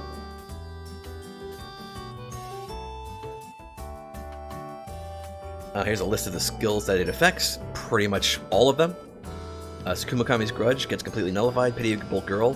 The physical durability effect is nullified, and the emotional sensitivity effect gets amplified. Miko is still more likely to be targeted in battle. Maternal Instinct. Miko's cognition returns to normal. The fragment may still influence Miko to support and defend her allies in battle. For Be Surprised, the intimidation factor, the increase in intimidation factor, that effect gets nullified. The decrease in intimidation factor effect gets amplified. Everything about Yokai Blacksmith gets nullified. Miko loses that metalworking knowledge, and her resistance to heat and fire just gone. So, pretty bad if this one activates. And now we have the active skills. One active skill called Surprise. Maximum added cost is 3. Just remember what you studied and do your best. If it doesn't work, try even harder next time. If Miko successfully surprises her opponent, While this skill is active, her spiritual power will increase slightly. If she fails to do so, her spiritual power will instead greatly diminish. Another one called the Tool's Purpose. Maximum added cost is 3. There's a prerequisite for this one. Miko must be in a duel with at least one ally. Here's another Kogasa quote. There's a lot of those. I try to imagine what humans want, and try to become something that they could use. The effect is that it slightly increases the ally or ally's spiritual power. This effect is reverted when the skill is deactivated or when the battle ends. Okay, and here's the last active. World-shaking Karakaso Obake, which is one of Kogasa's titles. Maximum added cost is 1.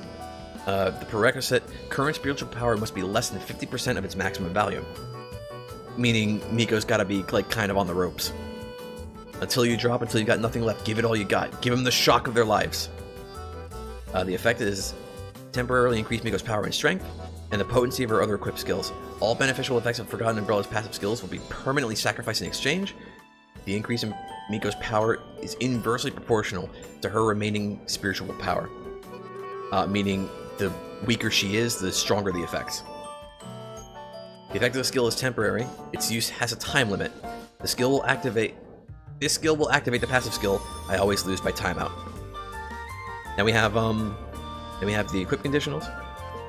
We have the auto equip that's hidden, and if Miko gets caught in the rain without an umbrella, the fragment will just equip itself.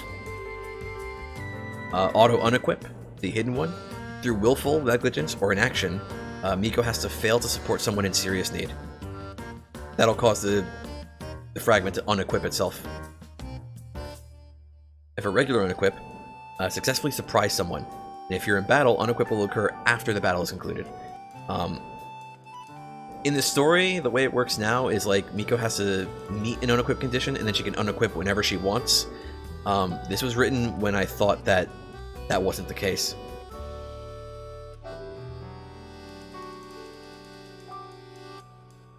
But yeah, that's the Kogasa one. Oh, maybe I should read this one too. This one's super short. This one's super short.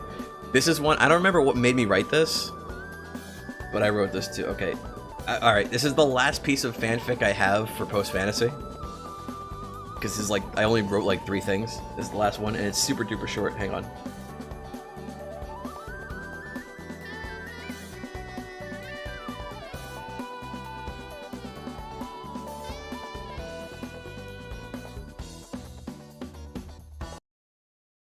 Okay, gotta turn off the music because like it's sad.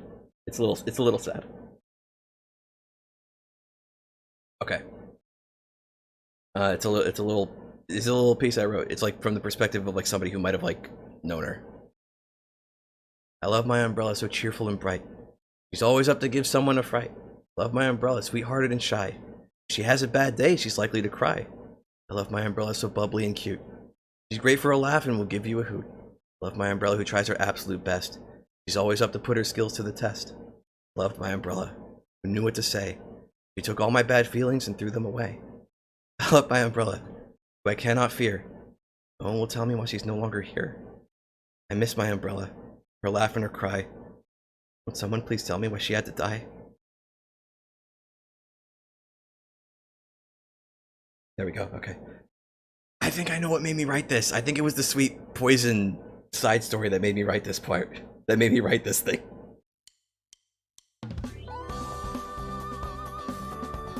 I think the part in the story that made me write that was the sweet poison bit, because like that was also like super sad. But anyway, that's enough of my own cringe maymays. It's way past that time. This was almost a 4-hour stream. Damn, I feel like Bob. Anyway, you liked that? I liked the little poem meme too. Oh no! Wait! I remember. I think you didn't you? Wasn't there like a side story part that you wrote that was like kind of structured like a poem? Or there was something somewhere that you wrote that was structured like a poem. I think that's where I stole the idea from.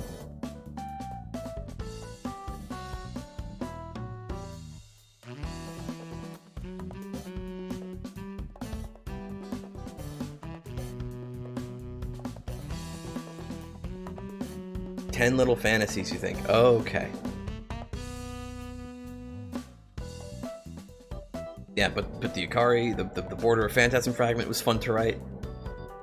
Kogasu one was the Kogasu fragment was fun to write because I was thinking like, how can I make a fragment that would be like actually viable, but also like screams Kogasu? Like, how do I make a fragment? How do I write? How does one write a fragment that that is actually like somewhat useful, but also is absolutely like inked in Kogasu's personality? That was the challenge with that fragment. And then the poem was just something I wanted to write that was like sad.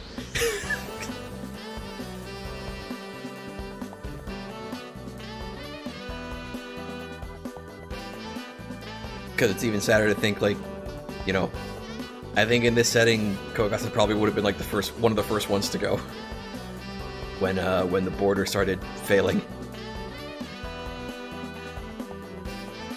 But anyway, let's get rid of this. We don't need that there anymore.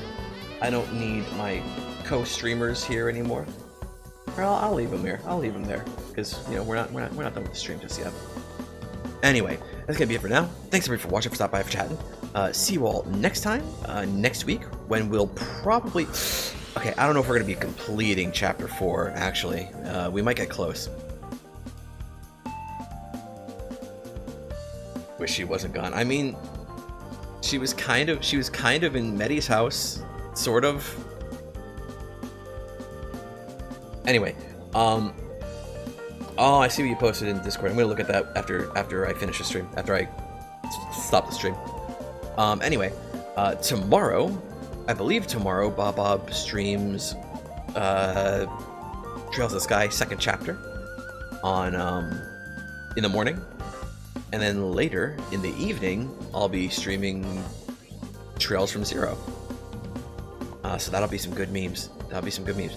I gotta set up the stream before you finish your stream. That way I can like spam the link in chat like an obnoxious motherfucker. You know, when your stream like ends, not like in the middle of it. It's still an obnoxious thing to do, though. I don't know. Anyway, let's find something to play this out with. Okay. Anyway, thanks for watching, and good night.